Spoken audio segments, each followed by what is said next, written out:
கண்ணீரின் தீயை நெஞ்சில் அணைத்து காவல் கனவை நிஜமாய் உழைத்து நீதிக்கு நாங்கள் காவலராக நின்றோம் இங்கு காக்கியின் காதலனாக.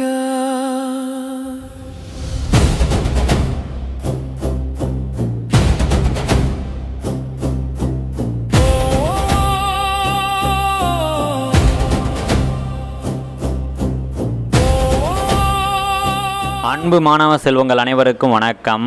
காக்கியின் காதலன் காவலர் பயிற்சி மையம் உங்களை அன்புடன் வரவேற்கிறது. தொடர்ச்சியாக 2ஆம் நிலை காவலர் தேர்வுக்காக முழு முயற்சியோடு உங்களை நீங்கள் தயார்படுத்திட்டு இருப்பீங்க.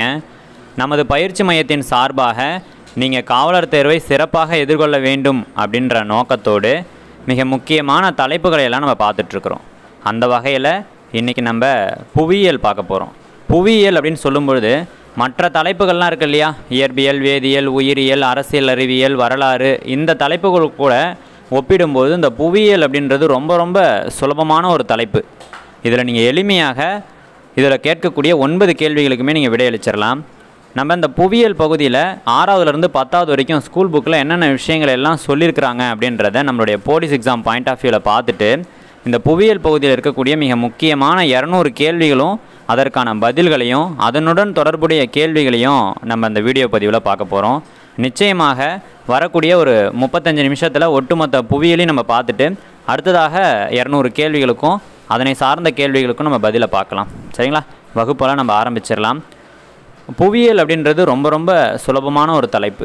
சரிங்களா? எந்த அளவுக்கு சுலபம் அப்படின்னா இதில் என்னென்ன கேள்விகளை எல்லாம் கேட்பாங்கன்னு சொல்லி நம்மளால் ஈஸியாக ப்ரிடிக்ஷன் பண்ண முடியும். அந்தளவுக்கு ரொம்ப சுலபமான ஒரு தலைப்பு தான். நீங்கள் வரலாறு கூட கம்பேர் பண்ணும்பொழுது புவியியல் அப்படின்றது வரலாறுக்கு ஈக்குவலான வெயிட்டேஜில் நம்ம போலீஸ் எக்ஸாமில் இருக்குது இல்லையா? அதை மறுக்க முடியாது. ஆனால் வரலாறுன்றது நீங்கள் ரொம்ப அதிகமாக படிக்கணும், நிறைய இயர்ஸ் ஞாபகம் வச்சுக்கணும், நிறைய டேட்டாஸ் ஞாபகம் வச்சுக்கணும். சரிங்களா? நிறைய அரசர்கள், போர்கள், உடன்படிக்கைகள்னு சொல்லி நிறைய விஷயங்கள் ஞாபகம் வச்சுக்கணும். ஆனால் புவியியல் கூட நீங்கள் பார்க்கும் பொழுது ரொம்ப எளிமையான விஷயங்கள் தான் எல்லாமே. சரிங்களா? வரலாறு கூட புவியியலை நீங்கள் கம்பேர் பண்ணிங்க அப்படின்னா புவியியல் ரொம்ப சுலபமான ஒரு தலைப்பு. அதனால் இந்த தலைப்பில் நீங்கள் நிச்சயமாக முழு மதிப்பெண்கள் எடுக்கணும் அப்படின்ற நோக்கத்தோட இந்த வகுப்புகளை நாங்கள் ஆரம்பிக்கிறோம். சரிங்களா? நிச்சயமாக இந்த வகுப்புகளுடைய முடிவில் நீங்கள் புவியியலில் 9 மதிப்பெண்கள் எடுப்பதற்கு தயாராகிடுவீங்க அப்படின்ற நம்பிக்கையோட இந்த வகுப்பை நம்ம தொடங்கலாம்.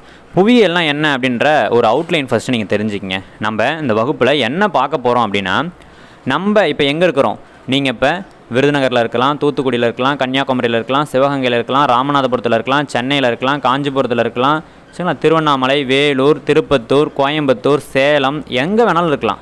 நம்ம தமிழ்நாட்டில் எங்கேயோ ஒரு இடத்துல, எங்கேயோ ஒரு மூலையில், ஒரு லைப்ரரியில், ஒரு ஆலமரத்துக்கு அடியில், ரயில்வே ஸ்டேஷனில் எங்கேயோ ஒரு இடத்துல போலீஸ் எக்ஸாமுக்கு படிச்சுட்டு இருக்கிற நீங்கள் இந்த வீடியோவை பார்த்து ரிவிஷன் பண்ணிகிட்டு இருக்கிறீங்க.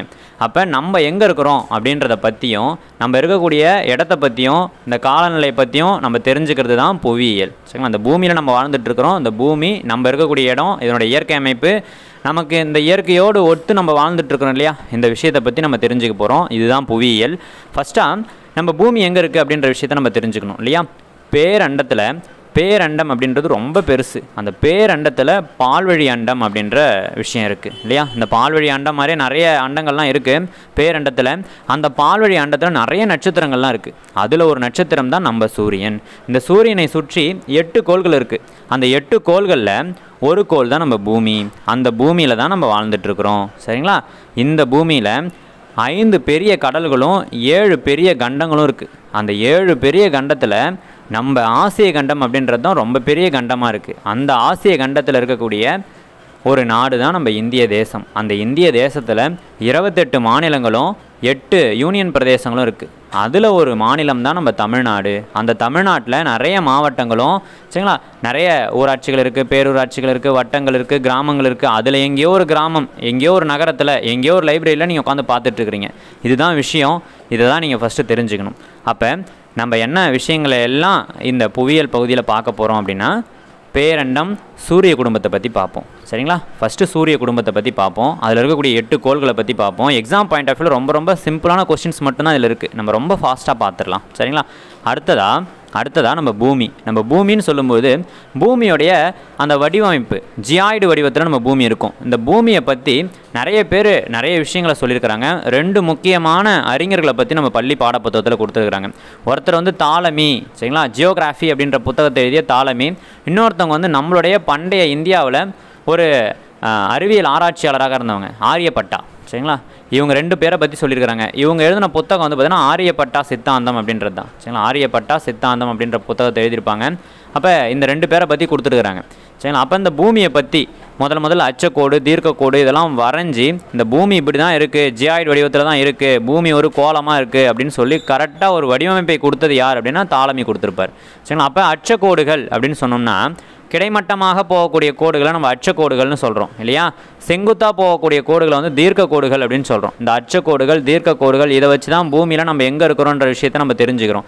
இதை நம்ம பார்ப்போம். பூமியோடைய அந்த அமைவிடம், பூமியில் நம்ம வந்து நேரத்தை வந்து அளவிடுறோம் இல்லையா. நம்ம இந்தியாவில் வந்து திட்ட நேரம் அப்படின்றது 82.5 டிகிரி கிழக்கு, சரிங்களா. மிர்சாப்பூர் வழியாக போகுது கடகரேகை. இதுதான் இந்தியாவை 2 சமபாகமாக பிரிக்குது. அதை வச்சு தான் நம்ம இந்திய திட்ட நேரத்தை கணக்கிடுறோம், சரிங்களா. உலக அளவில் வந்து பார்த்திங்கன்னா கிரீன்விச் தீர்க்கக்கோடு போயிட்டுருக்கோம் லண்டனில்.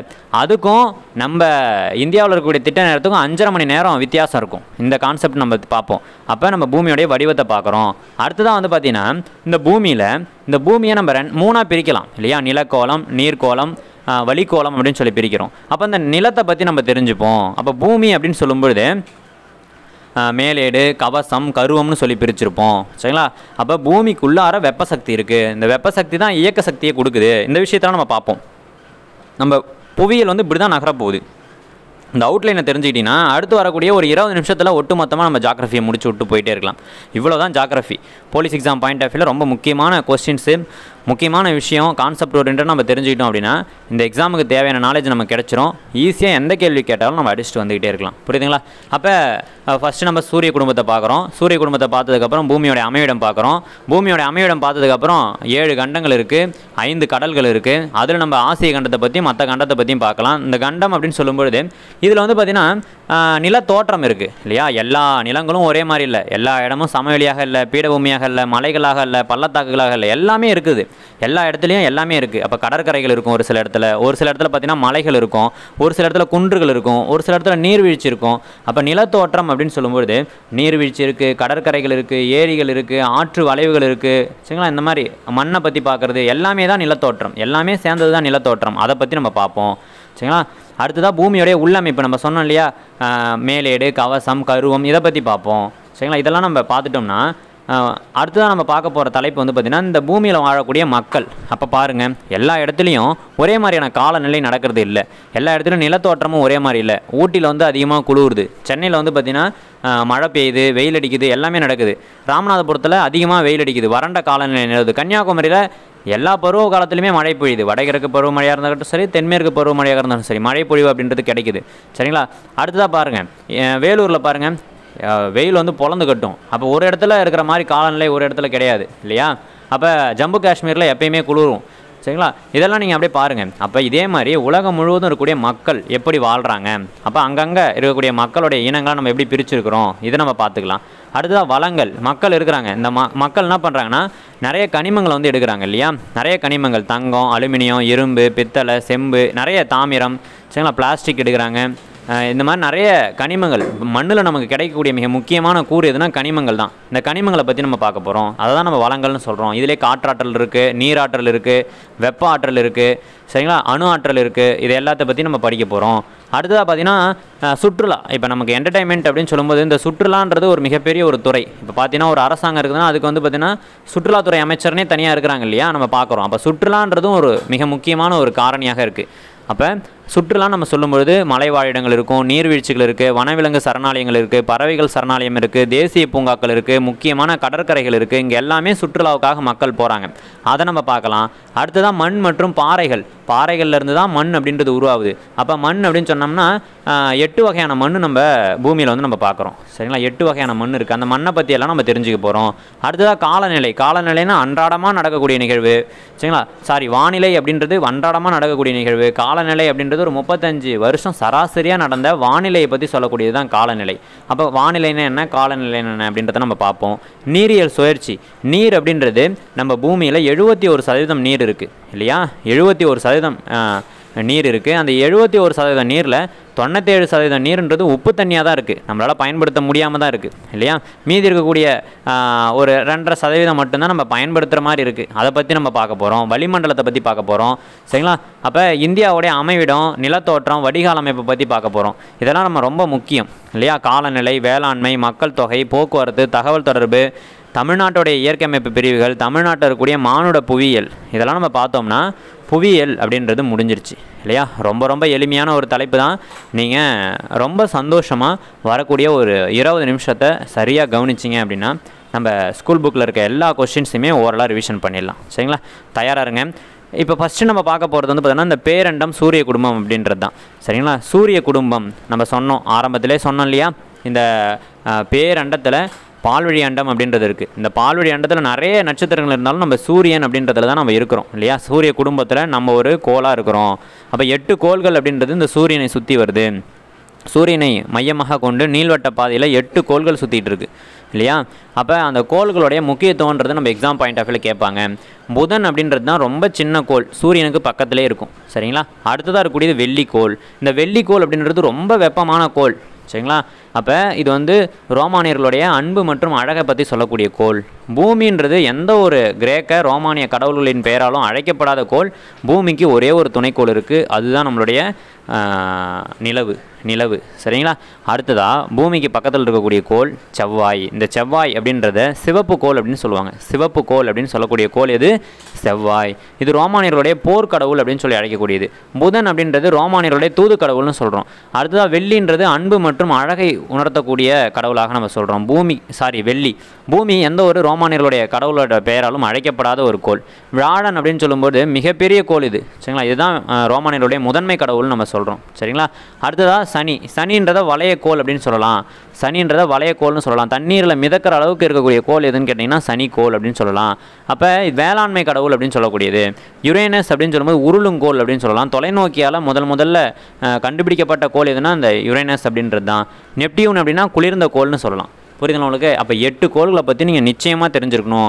புதன்ன்றது சின்ன கோள், வெள்ளின்றது அன்பு மற்றும் அழகை உணர்த்தக்கூடிய கோள், பூமின்றது எந்த ஒரு பெயராலும் அழைக்கக்கூடாத கோள் சரிங்களா. அதுவும் இல்லாமல் உயிர்கோள், நீலக்கோள், இந்த மாதிரிலாம் நம்ம வந்து பூமியை வந்து சொல்லலாம் சரிங்களா. செவ்வாய் அப்படின்னு சொல்லும்போது சிவப்பு கோள், செந்நிறக்கோள் சரிங்களா. டீமஸ், போபஸ் அப்படின்ற 2 துணைக்கோள்கள் செவ்வாய்க்கு இருக்குது. 2 நிலவுகள் வந்து செவ்வாய்க்கு இருக்குது. வியாழன்றது மிகப்பெரிய கோள், சனி அப்படின்றது மிகப்பெரிய வளையக்கோள், யுரேனஸ் அப்படின்றது தான் தொலைநோக்கியில் முதல்ல கண்டுபிடிச்ச கோள், நெப்டியூன்றது குளிர்ந்த கோள். ஏன்னா 8ஆவதாக இருக்கா, சூரியன் விட்டு தொலைவில் இருக்கா, அப்போ அது வந்து குளிர்ந்து இருக்குது. இந்த விஷயங்கள் தான் சூரிய குடும்பத்தில் நீங்கள் பார்க்க வேண்டிய விஷயம். அடுத்த நம்ம பூமி எடுத்துக்கங்க. நம்ம பூமி அப்படின்னு பார்க்கும்போது இந்த பூமியில் 7 பெரிய கண்டங்கள் இருக்குது. 7 பெரிய கண்டங்கள் இருக்குது, 5 பெரிய கடல்கள் இருக்குது. இந்த 7 பெரிய கண்டங்களில் பெரிய கண்டம் எதுன்னு கேட்டாங்கன்னா ஆசிய கண்டம். சின்ன கண்டம் எது அப்படின்னா ஆஸ்திரேலிய கண்டம். தீவு கண்டம் எதுன்னு கேட்டாலும் ஆஸ்திரேலிய கண்டம். 5 பெரிய கடல்கள் இருக்குன்னு பார்த்தோம் இல்லையா. அதில் பெரிய கடல் எதுன்னு கேட்டாங்கன்னா பசிபிக் பெருங்கடல் அப்படின்றத நீங்கள் சொல்லுவீங்க. சின்ன கடல் எதுனா ஆர்டிக் பெருங்கடல். இந்த பசிபிக் பெருங்கடலில் மிக ஆழமான அகழி இருக்குது, அதுக்கு பேர் தான் மரியானா அகழி. இந்த பசிபிக் அப்படின்ற அந்த சொல்லுக்கு அமைதி அப்படின்றது பொருள். அப்போ இந்த பசிபிக் அப்படின்ற வார்த்தையை யார் வந்து இன்ட்ரடியூஸ் பண்ணாங்கன்னு சொல்லி உங்களுக்கு கேட்பாங்க. பெர்டினால்டு மெக்கலம் அப்படின்றவர் தான் இந்த வார்த்தையை வந்து இன்ட்ரடியூஸ் பண்ணார். இதெல்லாம் நீங்கள் படிச்சிருப்பீங்க, இதெல்லாம் படிச்சிருப்பீங்க. அடுத்ததாக பாருங்கள், இந்த பூமியில் இருக்கக்கூடிய நில தோற்றத்தை வந்து முதல் நிலை, 2ஆம் நிலை, 3ஆம் நிலை அப்படின்னு சொல்லி நம்ம பிரிச்சிருப்போம். பூமியில் முதல் நிலை, 2ஆம் நிலை, 3ஆம் நிலைன்னு நம்ம சொல்லி பிரிக்கிறோம். எப்படி பிரிக்கிறோம்? மிகப்பெரிய விஷயத்தை முதல் நிலையிலையும், அடுத்ததாக இருக்கக்கூடிய விஷயத்தை 2ஆம் நிலையிலும், அதுக்கு அடுத்ததாக இருக்கக்கூடியதை 3ஆம் நிலையிலையும் சொல்லி நம்ம பிரிக்கிறோம். அப்போ ஃபார் எக்ஸாம்பிள் பெரிய கண்டங்களையும் பெரிய கடல்களையும் முதல் நிலை நிலத்தோற்றத்தில் நம்ம வகைப்படுத்துகிறோம் சரிங்களா. இது ரொம்ப பெருசாக இருக்குது. அப்போ நிலத்தை வந்து 7 பெரிய கண்டங்களாகவும் நீர் பகுதியை 5 பெரிய கடலாகவும் நம்ம பிரிச்சிட்டோம். இது முதல் நிலை நிலத்தோற்றம். 2ஆம் நிலை நிலத்தோற்றம் அப்படின்னு சொல்லும்பொழுது மலைகள், மிகப்பெரிய பெரிய மலைகள்லாம் பார்க்குறோம். இமயமலை பார்க்குறீங்க, ஆரவல்லி மலைத்தொடர் பார்க்குறீங்க, கிழக்கு தொடர்ச்சி மலை பார்க்குறோம், மேற்கு தொடர்ச்சி மலை பார்க்குறோம். இதெல்லாம் மிகப்பெரிய அளவில் இருக்குது. இதுதான் பூமியில் அடுத்த நிலையில் நம்ம பார்க்குறோம். மலைகள், பீடபூமிகள். பீடபூமின்னு சொன்னோம்னா வடபெரும் சமவெளி மிகப்பெரிய அளவில் இருக்குது இல்லையா. அப்போ பாருங்கள், இதெல்லாம் தீபகற்ப பீடபூமி அப்படின்னு நம்ம பார்க்குறோம், கோண்டோனா பீடபூமி. அப்போ இதெல்லாம் பெரிய பெரிய நிலப்பரப்பு தான் அப்போ அடுத்தபட்சமாக இதை வைக்கிறோம் இல்லையா. இரண்டாம் நிலை நிலத்தோட்டத்தில் மலைகள், பீடபூமிகள், கடல்கள் சின்ன சின்ன கடல்கள்லாம் வைக்கிறோம். அடுத்ததாக பாருங்கள், மூன்றாம் நிலை நிலத்தோற்றம் பள்ளத்தாக்குகள், மொரைன்கள், மணல் குன்றுகள், கடற்கரைகள். அப்போ சின்ன சின்ன விஷயத்தெல்லாம் அடுத்ததாக வச்சுட்டோம். இதான் முதல் நிலை நிலத்தோற்றம், இரண்டாம் நிலை நிலத்தோற்றம், மூன்றாம் நிலை நிலத்தோற்றம். சரிங்களா. அப்போ உங்களுக்கான கேள்வி என்னென்னா, சர்வதேச மலைகள் தினம் எப்பொழுது அனுசரிக்கப்படுகிறதுன்றது உங்களுக்கான கேள்வி. தெரிஞ்சவங்க கீழே கமெண்ட் பாக்ஸில் கமெண்ட் பண்ணுங்கள். டிசம்பர் மாதம். சரிங்களா. 2-1 வரும் ஆன்சரில். அப்போ தெரிஞ்சவங்க கீழே கமெண்ட் பாக்ஸில் கமெண்ட் பண்ணுங்கள். உங்களுக்கான க்ளூவும் கொடுத்துட்டோம். சரிங்களா. அடுத்தது பார்த்தீங்கன்னா, இப்போ நம்ம பார்த்தது எல்லாமே மிக முக்கியமான அந்த நிலத்தோற்றத்தை நம்ம பிரிச்சிருக்கிறத பார்த்தோம். அடுத்ததாக கணவாய்கள். நம்ம முக்கியமான கணவாய்கள் நம்ம எக்ஸாம் பாயிண்ட் ஆஃப் வியூவில் ரொம்ப முக்கியம். அப்போ பாருங்கள், இந்தியாவையும் இந்தோனேசியாவும் பிரிக்கக்கூடியது 6 டிகிரி கணவாய், மாலத்தீவையும் மினிக்காய்த்தீவையும் பிரிக்கக்கூடியது 8 டிகிரி கணவாய், லட்சத்தீவையும் மினிக்காய்த்தீவையும் பிரிக்கக்கூடியது 9 டிகிரி கணவாய், அந்தமான் நிக்கோபர் தீவை பிரிக்கக்கூடியது 10 டிகிரி கணவாய். இந்த 4 கணவாயும் எக்ஸாம் பாயிண்ட் ஆஃப் வியூவில் ரொம்ப ரொம்ப முக்கியம். டைரெக்டாக நம்ம கொஸ்டினில் வந்து எதிர்பார்க்கலாம். சரிங்களா. அடுத்ததாக பாருங்கள், பாக் நீர் சந்தி அப்படின்றது வங்காள விரிகுடாவிலேருந்து சரிங்களா விரிகுடாவையும் இணைக்கக்கூடியதாக இருக்குது இந்த பாக் நீர் சந்தி அப்படின்றது. அது மட்டும் இல்லாமல் இலங்கையை வந்து இந்தியாவிலேருந்து பிரிக்கக்கூடியது இந்த பாக் நீர் சந்தி தான். அடுத்ததாக பூமியோடைய வடிவமைப்பு பார்க்க போகிறோம். உங்கள் எல்லாருக்குமே தெரியும் பூமின்றது கோள வடிவத்தில் இருக்குது அப்படின்னு சொல்லி. இந்த பூமியை பற்றி நிறைய பேர் நிறைய விஷயங்கள் சொல்லியிருந்தாலும் 2 முக்கியமான அறிஞர்கள் நமக்கு ரொம்ப முக்கியம் எக்ஸாம் பாயிண்ட் ஆஃப் வியூவில்.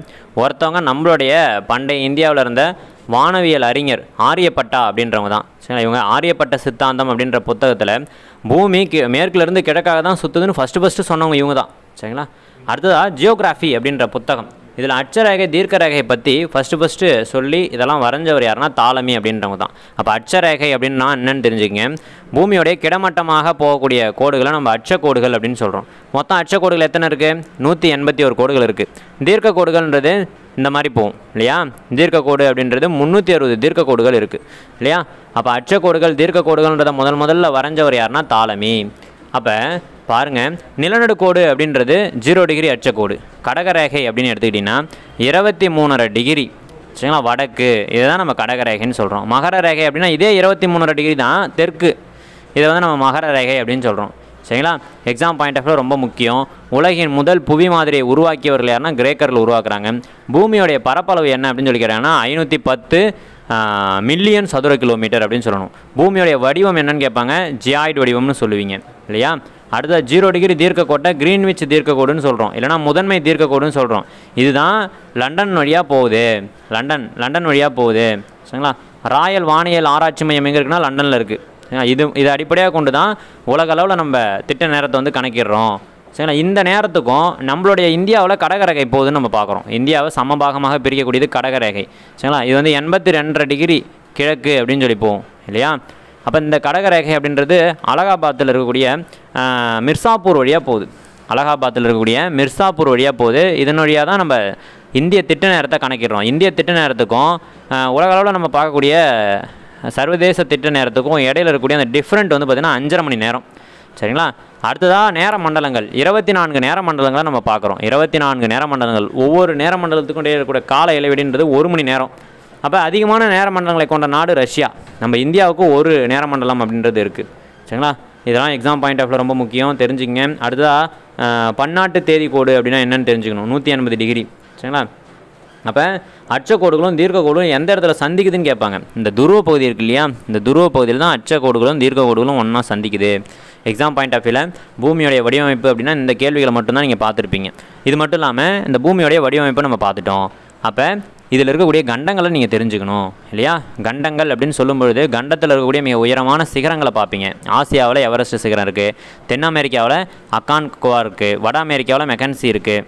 சரிங்களா. ஆப்பிரிக்காவில் கிளிமஞ்சாரோ இருக்குது, ஐரோப்பாவில் எல்பரஸ் சிகரம் இருக்குது, அண்டார்டிகாவில் வின்சப் மாலிப் சிகரம் இருக்குது.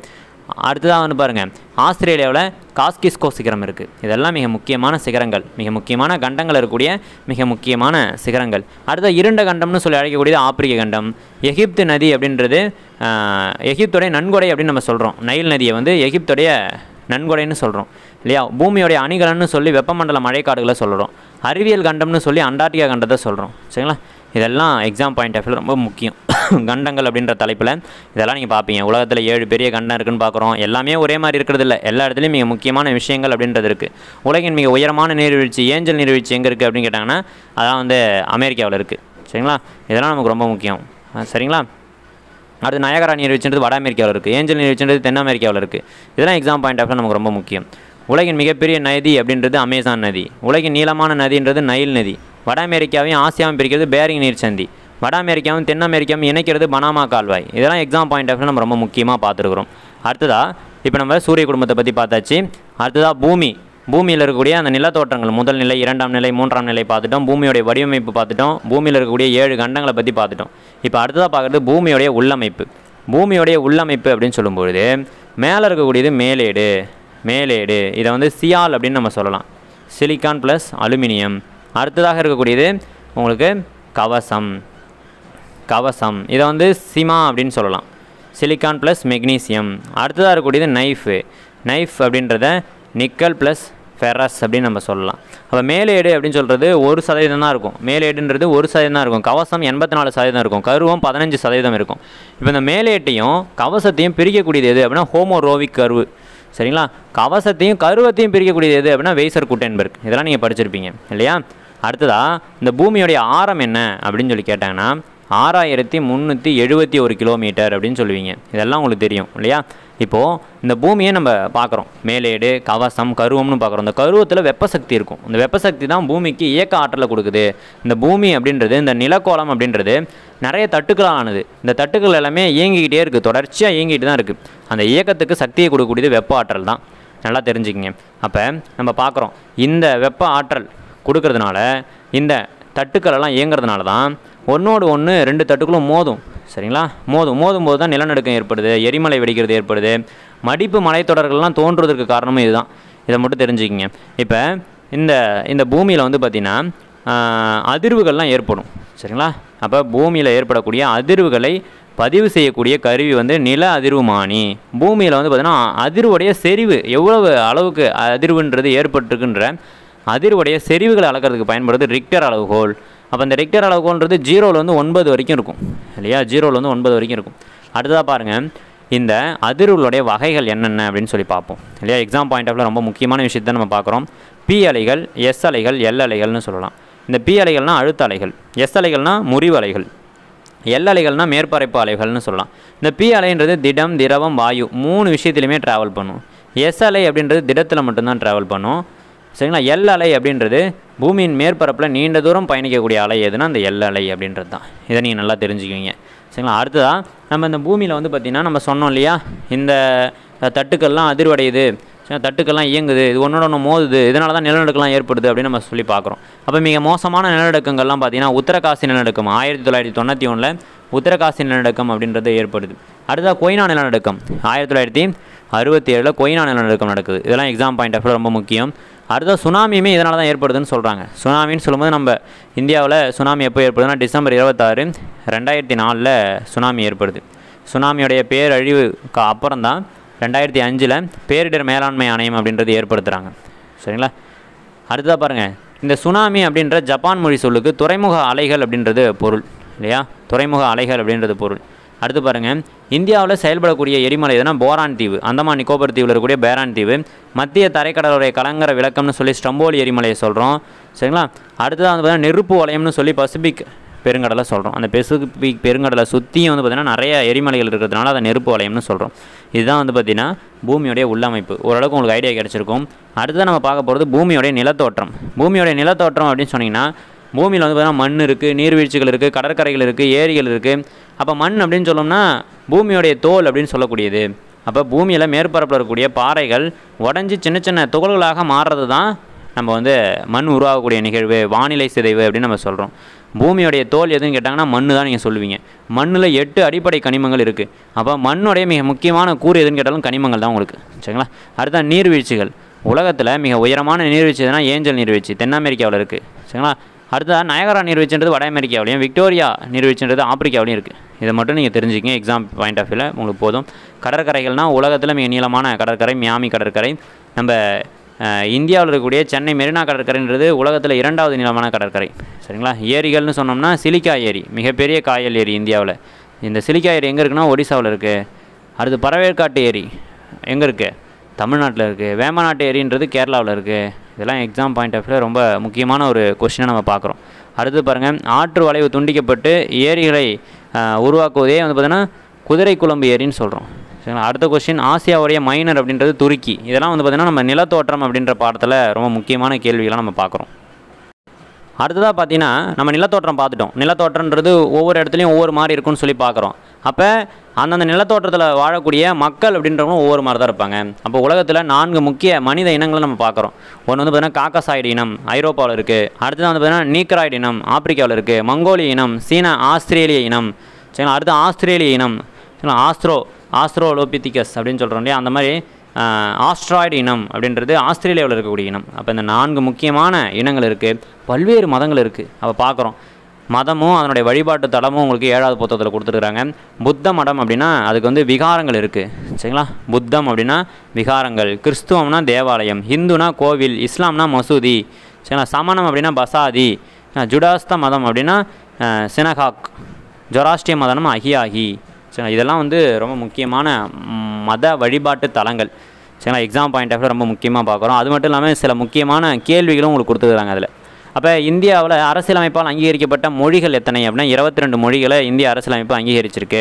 அப்போ ஜூலை 11 அப்படின்றத உலக மக்கள் தொகை தினமாக நம்ம கொண்டாடுறோம். ஜூலை 11ன்றது.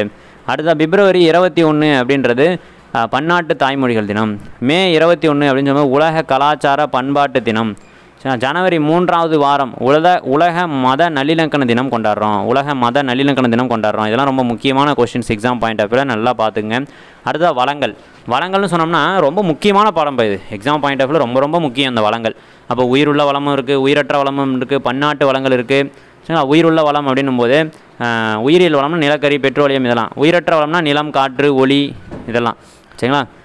இப்போ வளங்கள்னு சொன்னால் காற்றாற்றல் இருக்குது. இந்தியாவில் மிக முக்கியமான காற்றாற்றல் திட்டங்கள்னால் ரொம்ப அதிகமாக காற்றாற்றல் நம்ம இந்தியாவில் எங்கே கிடைக்குதுன்னா முப்பந்தல் தமிழ்நாட்டில் இருக்குது. சரிங்களா.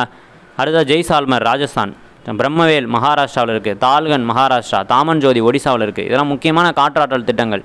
இது எங்கெங்கெல்லாம் இருக்குது, எந்த மாநிலம்னு பார்த்துங்க. அடுத்து நீர்மின் உற்பத்தி நிலையங்கள் அப்படின்னா நீங்கள் பாருங்கள், உத்தரகாண்ட் அப்படின்றது தான் ஃபஸ்ட் இடத்துல இருக்குது. தெஹிரி அணை உத்தரகாண்டில் இருக்கக்கூடிய தெஹிரி அணை அப்படின்றது தான் ஃபஸ்ட் இடம். அடுத்தது ஸ்ரீசைலம், நாகார்ஜுனா. ஸ்ரீசைலம்ன்றது இப்போ ஆந்திர பிரதேசத்துலேருந்து தெலுங்கானா பிரிஞ்சு போயிடுச்சு இல்லையா, அதில் இருக்குது இந்த ஸ்ரீசைலம். நாகார்ஜுனான்றது ஆந்திர பிரதேசத்தில் இருக்குது.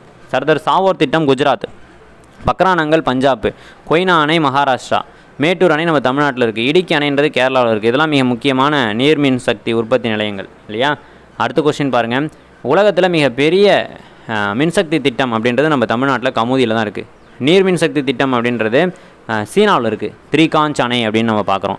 இரும்பு உற்பத்தியில் சீனா தான் முதன்மை வகிக்குது. நம்ம இந்தியாவில் ஜார்க்கண்ட் மாநிலம், தமிழகத்தில் கஞ்சன்மலை. தாமிரம் அப்படின்னா மனிதன் முதல்ல கண்டறிந்த ஒரு உலோகம் எதுனா தாமிரத்தை நம்ம சொல்லலாம். தாமிரம் உற்பத்தியில் முதன்மை வகிக்கக்கூடிய நாடு சிலி நாடுகள். அடுத்த தங்க உற்பத்தியில் முதன்மை வகிக்கக்கூடிய நாடு சீனா. கர்நாடகா மாநிலத்தில் தங்கம் அதிகமாக கிடைக்குது. அடுத்த பாருங்கள், தங்கத்தை அதிகமாக இருப்பு வச்சுருக்கிற நாடு எதுன்னு கேட்டாங்கன்னா ஆஸ்திரேலியா. அடுத்து அலுமினியத்தின் முக்கியமான தாது எதுனா பாக்சைட். இந்த பாக்சைட் உற்பத்தியில் முதன்மை வகிக்கக்கூடிய நாடு எதுனா ஆஸ்திரேலியா. நம்ம தமிழ்நாட்டில் பாக்சைட்டு பதிவுகள் கிடைக்குது. எங்கன்னா சேர்வராயன் மலைக்குன்றுகளில் கிடைக்குது. நம்ம தமிழ்நாட்டில் இருக்கக்கூடிய சேர்வராயன் மலைக்குன்றுகளில் கிடைக்குது. அடுத்ததாக வெள்ளி, மெக்சிகோ நாடுகள். அதிகமாக வெள்ளியை வச்சுருக்கிறது தென் அமெரிக்க நாடுகள். மைக்கா உற்பத்தியில் முதன்மை வகிக்கக்கூடிய நாடு சீனா. சுண்ணாம்புக்கல் உற்பத்தியில் முதன்மை வகிக்கக்கூடிய நாடு சீனா. நிலக்கரியில் முதன்மை வகிக்கக்கூடிய நாடு சீனா.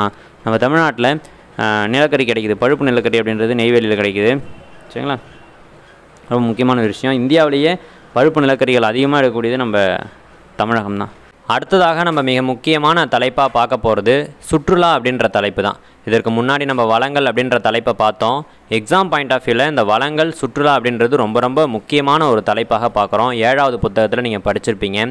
நம்ம முழுக்க எக்ஸாம் பாயிண்ட் ஆஃப் வியூவில் ரொம்ப ஃபாஸ்ட்டாக ரிவிஷன் பண்ணிகிட்ருக்குறோம். இந்த சுற்றுலா அப்படின்னு சொல்லும் பொழுது இதிலேருந்து ஒரு கொஸ்டினை நம்ம நிச்சயமாக எதிர்பார்க்கலாம்.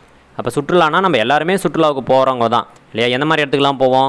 மலைவாழிடங்களுக்கு போவோம், நீர்வீழ்ச்சிக்கு போவோம், வனவிலங்கு சரணாலயங்கள், பறவைகள் சரணாலயங்கள், தேசிய பூங்காக்கள், முக்கியமான கடற்கரைகள், இந்த மாதிரி இடத்துக்கு எல்லாமே நம்ம சுற்றுலாவுக்கு போவோம். இதை தவிர்த்து நிறைய கோவில் குளத்துக்குலாம் போவோம் இல்லையா, அதெல்லாம் சமய சுற்றுலான்னு சொல்கிறாங்க. சரிங்களா. காஸ்ட்ரானமி அப்படின்னு சொல்லக்கூடிய சமய சுற்றுலா.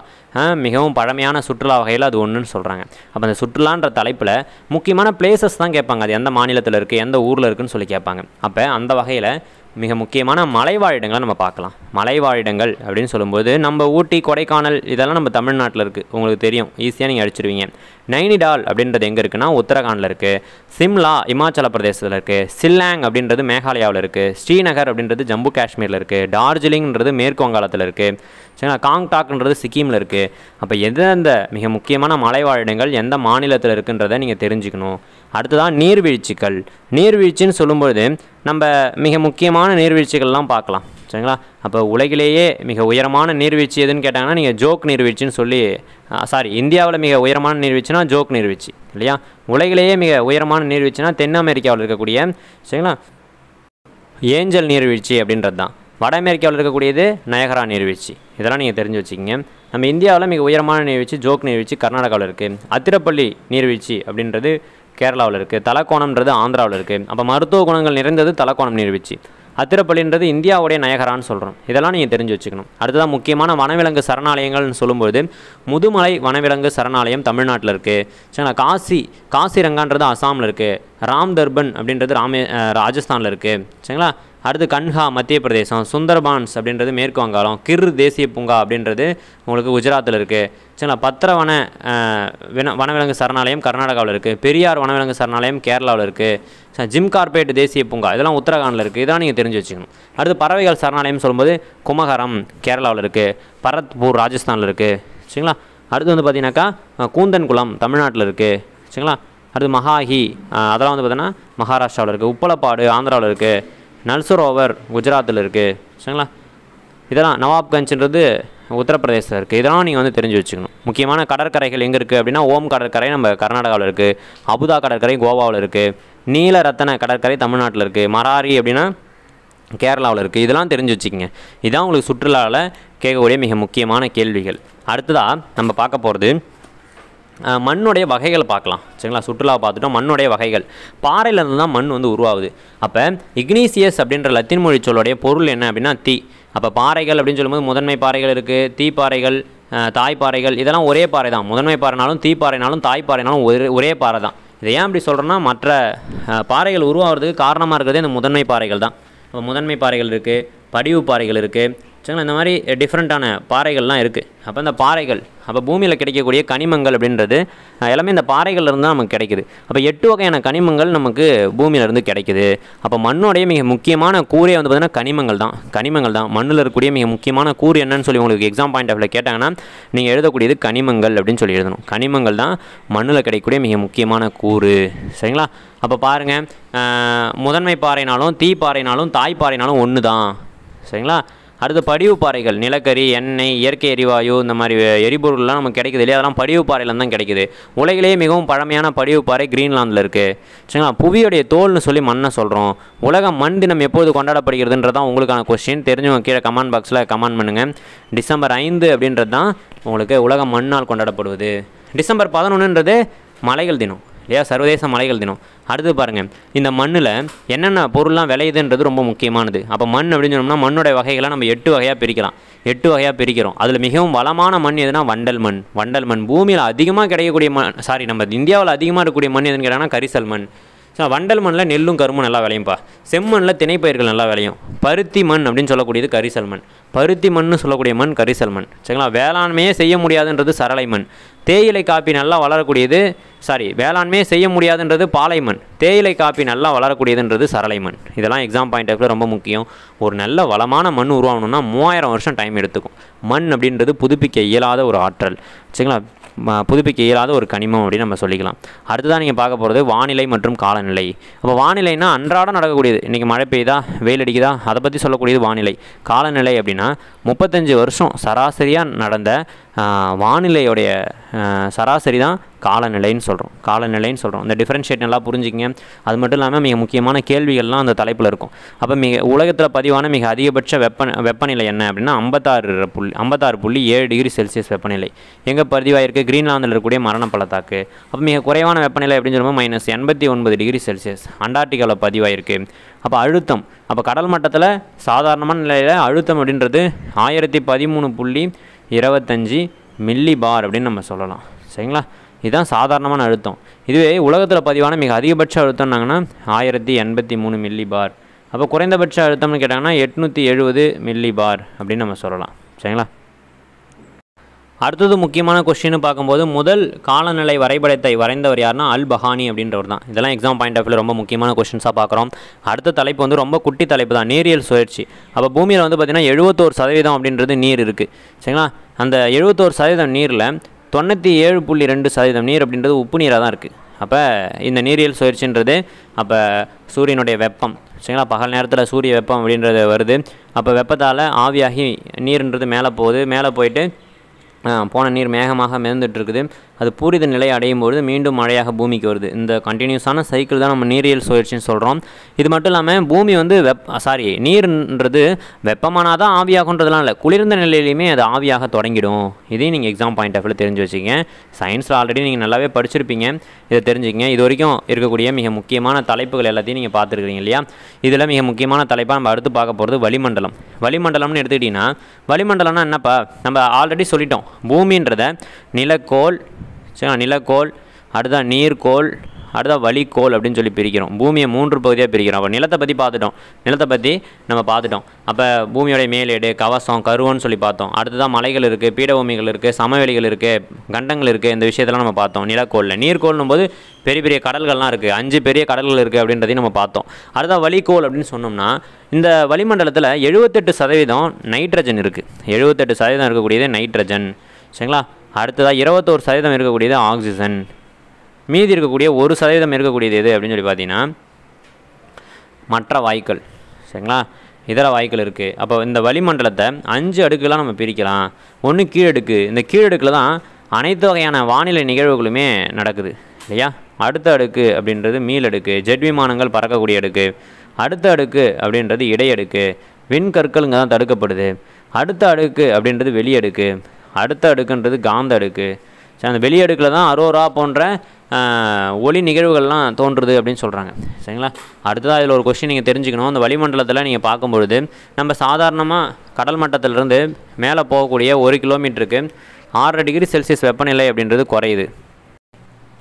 அடுத்ததாக நம்ம பார்க்குறது மேகங்கள். கீற்று மேகங்கள் அப்படின்றது சூரிய உதயம் மற்றும் மறைவின் போது வரையக்கூடியது.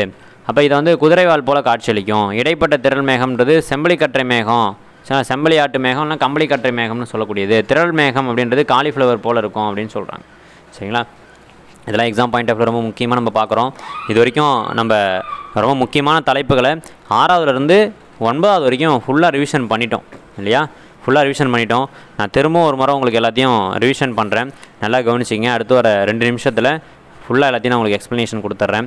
அப்போ புவியியல் அப்படின்னு சொல்லும்போது ரொம்ப எளிமையான ஒரு தலைப்பு தான். இப்போ நீங்கள் கொஸ்டின்ஸ் எங்கேருந்துலாம் கேட்பாங்கன்னா சூரிய குடும்பம், நம்மளுடைய பால்வழி அண்டம், நம்மளுடைய கோள்கள்லாம் இருக்குது இல்லையா? சூரிய குடும்பத்தில் 8 கோள்கள் இருக்குது, அது ஓரியன்டாக கொஸ்டின்ஸ் இருக்கும். அப்போ பாருங்கள், புவியியல்னு சொல்லும்போது ஃபஸ்ட் நம்ம சூரிய குடும்பத்தை பற்றி தெரிஞ்சுக்கிறோம். அடுத்ததாக பூமியை பற்றி தெரிஞ்சுக்கிறோம். பூமியோடைய அந்த அமைவிடம் எப்படி இருக்குது, அட்சரேகை தீர்க்கரேகை வடிவாக நம்ம பிரிச்சுருக்கிறோம். ஜியாய்டு வடிவத்தில் இருக்குது. பரப்பளவு வந்து 510 மில்லியன் சதுர பரப்பளவு இருக்குது. சரிங்களா? உலகில் முதல் புவி மாதிரியை கிரேக்கரில் வந்து உருவாக்குறாங்க. சரிங்களா?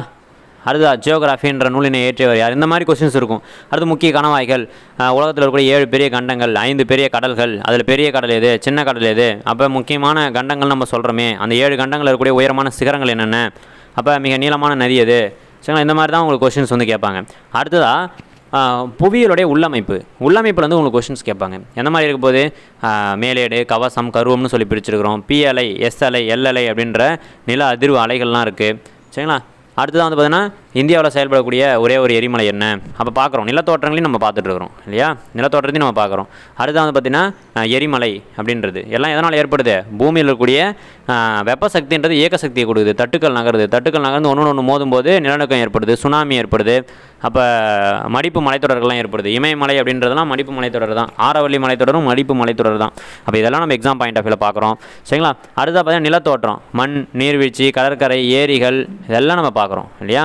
அப்போ மண் அப்படின்னு சொல்லும்பொழுது என்ன, புவியுடைய தோல் அப்படின்னு நம்ம சொல்லக்கூடியது. நீர்வீழ்ச்சினா உலகிலேயே உயரமான நீர்வீழ்ச்சி தான் ஏஞ்சல் நீர்வீழ்ச்சி. கடற்கரைன்னு சொல்லும்போது உலகத்தில் மிக நீளமான கடற்கரை இது. ஏரிகள்னால் சிலிக்கா ஏரி, மிகப்பெரிய காயல் ஏரி. இதெல்லாம் நம்ம எக்ஸாம் பாயிண்ட் ஆஃப் வியூவில் பார்ப்போம். அடுத்ததான் மக்கள், எந்த மாதிரி மக்கள்லாம் வாழ்கிறாங்க அப்படின்றத பார்க்குறீங்க. வளங்கள் பார்க்குறீங்க இல்லையா? வளங்கள் பார்த்ததுக்கப்புறம் சுற்றுலா பார்க்குறீங்க, வானிலை காலநிலை பார்க்குறீங்க, நீரியல் சுழற்சி பார்க்குறீங்க, மண் மற்றும் பாறைகளை பற்றி பார்க்குறீங்க. இதெல்லாம் எக்ஸாம் பாயிண்ட் ஆஃப் வியூ ரொம்ப முக்கியம் தான். வளிமண்டலத்தை பற்றி பார்க்குறீங்க. இப்படியே போனதுக்கப்புறம் 10th ஜாகிரஃபி ரொம்ப முக்கியம். இது உங்களுக்கு தனியாக ஒரு வீடியோ பதிவில் 10th ஜாகிரஃபிலேருந்து டாப் மோஸ்ட் ஒரு 100 கொஸ்டின் போட்டு அதில் உங்களுக்கு நான் எக்ஸ்ப்ளனேஷன் கொடுக்குறேன். இந்த 10th ஜாகிரஃபி தான் ஒட்டுமொத்தமாக நம்ம போலீஸ் எக்ஸாமுக்கான சிலபஸ். இந்த 5 பாடம் இருக்கு இல்லையா, 5-6 பாடம் இருக்கும். இதிலேருந்து ஒரு பாடத்தில் வந்து ஒரு கொஸ்டின் வரும். இந்தியாவுடைய அமைவிடம் அப்படின்னு சொன்னோம்னா நம்மளுடைய அண்டை நாடுகள்லாம் என்னென்ன, நம்ம எங்கே அமைஞ்சிருக்கிறோம், அட்சரேகை தீர்க்கரேகை அடிப்படையில் எங்கே அமைஞ்சிருக்கோம், இந்தியாவுடைய பரப்பளவு என்ன, அப்போ நிலத்தோற்றம் மற்றும் வடிகால் அமைப்பு, அப்போ இயற்கை அமைப்பு பிரிவுகள் 6 பெரிய பிரிவுகள் பிரிச்சிருக்கிறோம். வடபெரும் சமவெளி, வடக்கு மலைகள், வடபெரும் சமவெளி, தீபகற்ப பீடபூமி, சரிங்களா. அடுத்தது வந்து பார்த்திங்கனாக்கா தீவுகள், கடற்கரைகள், சரிங்களா. இந்த மாதிரி விஷயங்கள்லாம் நம்ம பார்க்குறோம். அப்போ 6 பெரிய பிரிவுகளாக, இயற்கை அமைப்பு பிரிவுகளாக நம்ம இந்தியாவில் பார்க்கக்கூடிய விஷயங்கள். ஒவ்வொரு விஷயமும் நமக்கு எக்ஸாம் பாயிண்ட் ஆஃப் வியூ ரொம்ப முக்கியம். அடுத்ததான் இந்தியாவுடைய காலநிலை, வேளாண்மை, இதெல்லாம் நம்ம பார்ப்போம். இந்தியாவுடைய காலநிலைன்னு சொல்லும்போது சமச்சீர் காலநிலை, இது வந்து பிரிட்டிஷ் காலநிலைன்னு கூட சொல்லலாம். அப்போ வடகிழக்கு பருவமழை, தென்மேற்கு பருவமழை, இந்த 2 பருவமழை நம்பி தான் நம்ம இந்தியாவில் மழைப்பொழிவுன்றதே இருக்குது. அப்போ வடகிழக்கு பருவமழையில் நம்ம வந்து அதிகமான மழைப்பொழிவு பெறறோமா அப்படின்னா நம்ம தமிழ்நாடு வந்து அதிகமான மழைப்பொழிவுன்றது வடகிழக்கு பருவமழை தான் பெறுது. ஆனால் இந்திய அளவில் அதிகமான மழைப்பொழிவு அப்படின்றது தென்மேற்கு பருவமழையில் தான் பொழிகிறோம். 75% மழைப்பொழிவுன்றது தென்மேற்கு பருவக்காற்றில் தான் நமக்கு கிடைக்குது. அப்போ இதெல்லாம் எக்ஸாம் பாயிண்ட் ஆஃப் ரொம்ப முக்கியமாக பார்க்குறோம். அடுத்த வேளாண்மை, காரிஃப், ராபி, சையத் அப்படின்ற வேளாண்மைலாம் இருக்குது. அடுத்து புரட்சிகள்லாம் பார்ப்போம். வெண்மை புரட்சினான, பசுமை புரட்சினான, மஞ்சள் புரட்சினான, சரிங்களா, பழுப்பு புரட்சினான, இந்த மாதிரி புரட்சிகள்லாம் பார்க்குறோம். சரிங்களா, எக்ஸாம் பாயிண்ட் ஆஃப் ரொம்ப முக்கியமாக பார்க்குறோம். அடுத்ததாக போக்குவரத்து, மக்கள் தொகை. 2011 மக்கள் தொகை கணக்கெடுப்பின்படி அதிக பாலின விகிதம் கொண்ட மாநிலம் எது, ஊர் எது, இதெல்லாம் நம்ம பார்க்குறோம். நம்ம தமிழ்நாட்டில் எந்த மாவட்டம் அதிகமான பாலின விகிதம் கொண்டது, இதெல்லாம் நம்ம பார்ப்போம். சரிங்களா, மக்கள் தொகை அடர்த்தி என்ன. போக்குவரத்துன்னு சொன்னோம்னா சாலை போக்குவரத்து, நீர்வழி போக்குவரத்து, விமான போக்குவரத்து, இதெல்லாம் நம்ம பார்ப்போம். தகவல் தொடர்புத்துறை அப்படின்னு சொல்லும்போது ஆகாசவாணின்றது. அடுத்து ரேடியோ, சரிங்களா. அடுத்து அஞ்சல் துறை எப்படி ஏற்படுத்தப்பட்டது, சரிங்களா, இதெல்லாம் நம்ம பார்ப்போம். தமிழ்நாடு மாணவர் புயல் நம்ம தமிழ்நாட்டை பற்றி பார்க்கக்கூடியது. தமிழ்நாடு எத்தனாவது மாநிலம், எங்கே அமைஞ்சிருக்கு, எந்த மாதிரி இயற்கை அமைப்புகள் இருக்குது, நம்ம தமிழ்நாட்டை சுற்றி இருக்கக்கூடிய அண்டை மாநிலங்கள்லாம் என்னென்ன, இந்த மாதிரி நம்ம பார்க்கக்கூடியது தான் தமிழ்நாடு மானுட புவியியல். அப்போ புவியியல்னு சொல்லும்போது ரொம்ப முக்கியமான தலைப்புகள் இவ்வளோ தான், சரிங்களா. இதுக்கு அடுத்ததாக நம்ம இந்த புவியியல் இருக்கக்கூடிய 200 முக்கியமான கேள்விகளை நம்ம பார்த்துட்டு, சரிங்களா, அது ஓரியன்டாக இருக்கக்கூடிய கொஸ்டின்ஸ் எல்லாம் நம்ம ரிவிஷன் 6ஆம் வகுப்பிலிருந்து 10ஆம் வகுப்பு வரை இருக்கக்கூடிய புவியியல் பாடங்களை எல்லாம் நம்ம ஒட்டுமொத்தமாக ரிவிஷன் பண்ணி முடிச்சிட்டோம். ரொம்ப ஃபாஸ்ட்டாக நம்ம ரிவிஷன் பண்ணியிருந்தோம் இல்லையா. தற்பொழுது புவியியல் பாடத்தில் இருக்கக்கூடிய மிக முக்கியமான 200 கேள்விகளை நம்ம பார்க்க போகிறோம். இந்த 200 கேள்விகளுக்கு நீங்கள் எத்தனை கேள்விகள் சரியாக ஆன்சர் பண்ணுறீங்க அப்படின்றத மறக்காமல் கீழே கமெண்ட் பாக்ஸில் கமெண்ட் பண்ணுங்கள். இந்த 200 கேள்விகள் கூட தொடர்புடைய பல கேள்விகளையும் நம்ம ரொம்ப ஃபாஸ்ட்டாக ரிவிஷன் பண்ணிடலாம். சரிங்களா. இந்த வகுப்பு உங்களுக்கு ரொம்ப யூஸ்ஃபுல்லாக இருக்கும். நிச்சயமாக இதை நீங்கள் பார்த்து முடிச்சிட்டிங்கன்னா புவியியல் பகுதியில் கேட்கக்கூடிய 9 கேள்விகளுக்கு ஆன்சர் பண்ணுறதுக்கு நீங்கள் தயாராகிடலாம். ஃபஸ்ட்டு கொஸ்டின் பாருங்கள். இந்தியாவின் உயர்ந்த சிகரம் எது அப்படின்னு சொல்லி கேட்டிருக்காங்க. சரிங்களா. இந்தியாவுடைய மிக உயர்ந்த சிகரம் அப்படின்னு சொல்லி கேட்டாங்கன்னா நீங்கள் காட்வின் ஆன்ஸ்டீன் அப்படின்னு சொல்லக்கூடிய சிகரம் தான். K2 அப்படின்னு சொல்லக்கூடிய சிகரம், இதுதான் இந்தியாவுடைய மிக உயரமான சிகரம். எவரெஸ்ட் சிகரம் அப்படின்றது உலகின் உயரமான சிகரமாக இருந்தாலும் நேபாளத்தில் இருக்குது இது. சரிங்களா. அடுத்தது நம்ம தமிழ்நாட்டுடைய மிக உயரமான சிகரம் எது அப்படின்றது தான் உங்களுக்கான கேள்வி. தெரிஞ்சவங்க கீழே கமெண்ட் பாக்ஸில் கமெண்ட் பண்ணுங்கள். அடுத்த கொஸ்டின் பாருங்கள். பின்வரும் கூற்றுகளை ஆராய்க அப்படின்னு சொல்லியிருக்காங்க இல்லையா. ஃபஸ்ட்டு கூற்று, சூரிய குடும்பத்திலேயே மிகவும் வெப்பமான கோள் எதுன்னு சொல்லி கேட்டிருக்காங்க. நம்ம ரிவிஷன் கிளாஸில் பார்த்தோம். அப்போ சூரிய குடும்பத்தில் மிக வெப்பமான கோள் எது அப்படின்னு பார்த்தீங்கன்னா வெள்ளிக்கோள் தான். இதில் வெள்ளி தான் சொல்லியிருக்கிறாங்க. அதனால் முதல் கூற்று சரி. இரண்டாவது கூற்று, சூரிய குடும்பத்தில் காலை மற்றும் மாலை நட்சத்திரம் என்று அழைக்கப்படுவது வெள்ளிக்கோள் அப்படின்னு சொல்லியிருக்கிறாங்க. இதுவுமே சரிதான். அப்போ இரண்டும் சரின்றது தான் சரியான ஆன்சர். அடுத்த கொஸ்டின், ஏப்ரல் மற்றும் மே மாதங்களில் வடமேற்கு திசையிலிருந்து வீசும் தல காற்று டேஷ் என்று அழைக்கப்படுகிறது. நார்வெஸ்டர்ஸ் அல்லது கல்பைசாகி அப்படின்னு சொல்கிறோம். சரிங்களா. அடுத்த கொஸ்டின் பாருங்கள். இந்தியாவில் ஆண்டு சராசரி மழை அளவு எவ்வளவுன்னு சொல்லி கேட்டிருக்காங்க. 118 சென்டிமீட்டர் அளவுக்கு சராசரியாக மழை பொழிவு அப்படின்றது பொழியுது. அப்போ ஒட்டுமொத்தமாக இந்தியாவில் பொழியக்கூடிய மழையில் 75% மழை பொழிவு அப்படின்றது தென்மேற்கு பருவக்காற்று மூலமாக தான் நமக்கு கிடைக்குது. நம்ம தமிழகத்துக்கு வடகிழக்கு பருவக்காற்றின் மூலமாக தான் அதிகமாக மழை பொழிவு அப்படின்றது கிடைக்குது. சரிங்களா. அப்போ தென்மேற்கு பருவக்காற்று அப்படின்னு சொல்லும்பொழுது நம்ம வந்து மலை மறைவு பிரதேசமாக இருக்கிறோம் இல்லையா? மழை மறைவு பிரதேசமாக நம்ம இருக்கிறதுனால நம்மளுக்கு வந்து தென்மேற்கு பருவக்காற்றில் மழை அப்படின்றது கிடைக்கிறது இல்லை. வடகிழக்கு பருவக்காற்றில் தான் நமக்கு மழை அப்படின்றது கிடைக்குது. இந்தியாவில் ஒட்டுமொத்தமாக பார்க்கும்போது 75% மழைப்பொழிவுன்றது தென்மேற்கு பருவக்காற்றில் தான் கிடைக்குது. இந்தியாவுடைய சராசரி ஆண்டு மழை அளவு எவ்வளவுனா 118 சென்டிமீட்டர். நம்ம 10th புத்தகத்தில் கொடுத்துருக்குறாங்க. ரொம்ப முக்கியமான கொஸ்டினாக பார்க்குறோம், படித்து வச்சுக்கோங்க. அடுத்த கொஸ்டின், கங்கை பிரம்மபுத்திரா டெல்டா பகுதியில் உலகின் மிகப்பெரிய டேஷ் உள்ளது. அப்போ சதுப்பு நில காடுகள் இருக்குது, அலையாத்தி காடுகள் இருக்குது, மாங்க்ரோ காடுகள் இருக்குது. இது எல்லாமே ஒன்று தான். சதுப்பு நில காடுனாலும் ஒன்று தான், அலையாத்தி காடுனாலும் ஒன்று தான், மாங்க்ரோ காடுனாலும் ஒன்று தான். அப்போ உலகிலேயே மிகப்பெரிய சதுப்பு நில காடு கங்கை பிரம்மபுத்திரா டெல்டா பகுதியில் இருக்குன்றது ரொம்ப முக்கியமான ஒரு கொஸ்டின். எக்ஸாம் பாயிண்ட் ஆஃப் வியூவில் தெரிஞ்சு வச்சுக்கங்க. அடுத்தது பாருங்கள், பின்வருவனவற்றில் சரியானது எதுன்னு சொல்லி கேட்டிருக்காங்க. விருத்த கங்கா என்று அழைக்கப்படுவது எது அப்படின்னு சொல்லி கேட்டிங்கன்னா கோதாவரி. கோதாவரியை தான் நம்ம விருத்த கங்கான்னு சொல்கிறோம் இல்லையா? அடுத்து பாருங்கள், கிருஷ்ணா நதின்றது ஒடிசா மாநிலத்தில் அமைஞ்சுள்ளதுன்னு சொல்கிறாங்க. தப்பு. இது ஒடிசா மாநிலத்தில் கிடையாது. கிருஷ்ணானாலே கர்நாடகா பகுதியில் வரக்கூடியது தான். தீபகற்ப ஆறுகளில் 2வது பெரிய நதி அப்படின்னு சொல்லி நம்ம மகாநதியை சொல்கிறோம்னு சொல்லி கொடுத்துருக்காங்க. இதுவுமே தப்பு தான். அப்போ தீபகற்ப ஆறுகளில் 2வது பெரிய நதி அப்படின்னு சொன்னோம்னா தீபகற்ப இந்தியாவில் பாயக்கூடிய மிக நீளமான நதி எதுன்னு கேட்டால் நம்ம விருத்த கங்கான்னு சொல்லக்கூடிய கோதாவரியை சொல்லிட்டு போயிடலாம். அப்போ 2வது மிக பெரிய நதி அப்படின்னு கேட்டாங்கன்னா நீங்கள் எந்த நதியை சொல்லுவீங்க? தெரிஞ்சவங்க கமெண்ட் பாக்ஸில் கமெண்ட் பண்ணுங்கள், சரிங்களா? அடுத்தது பாருங்கள், கோதாவரி ஆறானது கிழக்கு தொடர்ச்சி மலையில் உற்பத்தி ஆகுதுன்னு சொல்கிறாங்க. கிழக்கு தொடர்ச்சி மலை கிடையாது, மேற்கு தொடர்ச்சி மலை. அப்போ இதில் இருக்கக்கூடியது எதுவுமே சரி கிடையாது. இப்போ மேற்கண்ட ஏதும் இல்லைன்றது தான் சரியான ஆன்சர். அடுத்த கொஸ்டின் பாருங்கள், உலகிலேயே மிகப்பெரிய எண்ணெய் உற்பத்தி செய்யக்கூடிய நாடு எது அப்படின்னு சொல்லி கேட்டிங்கன்னா சவுதி அரேபியா இல்லையா?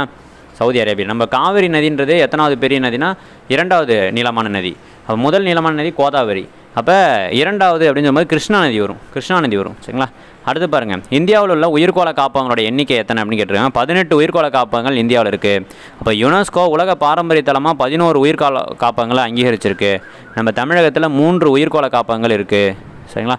அது என்னென்ன உயிர்கோள காப்பகங்கள்னு தெரிஞ்சவங்க கமெண்ட் பாக்ஸில் கமெண்ட் பண்ணுங்கள். அடுத்த கொஸ்டின் பாருங்கள், இமயமலையில் 2400 மீட்டர் உயரத்திற்கு மேல் காணப்படும் காடுகள் என்ன அப்படின்னு சொல்லி பார்த்தீங்கன்னா அல்பைன் காடுகள் அப்படின்னு சொல்கிறோம். இமயமலை காடுகள் அப்படின்னு சொல்லக்கூடியது அல்பைன் காடுகள்னு சொல்லி அழைக்கக்கூடியது, சரிங்களா? அடுத்தது பாருங்கள், உலகின் மிகப்பெரிய பாக்சைட் உற்பத்தி செய்யும் நாடு எதுன்னு சொல்லி கேட்டிருக்காங்க. உங்களுக்கு தெரியும், ஆஸ்திரேலியான்னு சொல்லி அடிச்சுட்டு வந்துக்கிட்டே இருப்பீங்க. சீனானா தங்கம் அதிகமாக உற்பத்தி செய்யக்கூடியது. சீனாவில் தான் தங்கம் அதிகமாக உற்பத்தி செய்கிறாங்க, நிலக்கரி அதிகமாக உற்பத்தி செய்கிறாங்க, சரிங்களா? இதெல்லாம் சீனா வரும். சிலி நாடுகள் அப்படின்னா மைக்கா, செம்பு, சரிங்களா? செம்பு அதிகமாக உற்பத்தி செய்கிறது சிலி நாடுகள், சரிங்களா?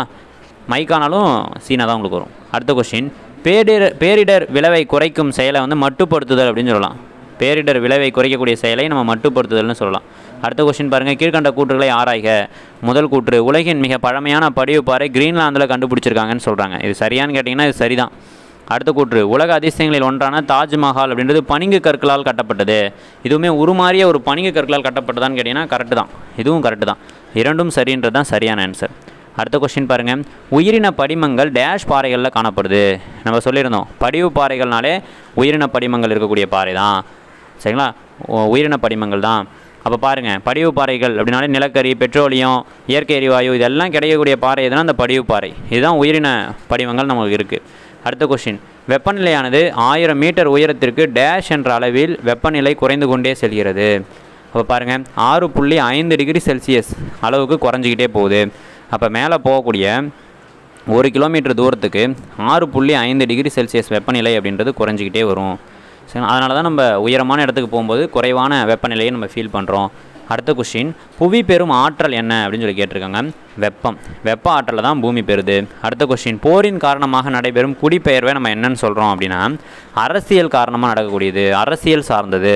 அடுத்த கொஸ்டின், காற்றில் உள்ள நைட்ரஜனுடைய சதவீதம் என்னன்னு சொல்லி கேட்டிருக்காங்க. 78.09% தான். ஆக்சிஜன் கேட்டாங்கன்னா 21% அப்படின்னு சொல்லிடுவீங்க இல்லையா? இதர வாயுக்கள் 1%. அடுத்த கொஸ்டின் பாருங்கள், இந்திய பொருளாதாரத்தின் முதுகெலும்பாக இருக்கக்கூடிய துறை எது அப்படின்னு சொல்லி கேட்டிருக்காங்க. சேவைத்துறை அப்படின்னு தான் ஆன்சர் நீங்கள் சொல்லணும். அடுத்த கொஸ்டின், ஆனந்த் பால் பண்ணை தொழிலகம் அப்படின்றது டேஷ் துறைக்கு சிறந்த எடுத்துக்காட்டாகும் அப்படின்ட்டுருக்காங்க. அப்போ கூட்டுறவுத்துறைக்கு சிறந்த எடுத்துக்காட்டு. அடுத்த கொஸ்டின், உலகின் மிகப்பெரிய பனியாறான லாம்பர்ட் பனியாறு எந்த கண்டத்தில் இருக்குதுன்னு சொல்லி கேட்டிருக்காங்க. அண்டார்டிகா கண்டத்தில் இருக்குது.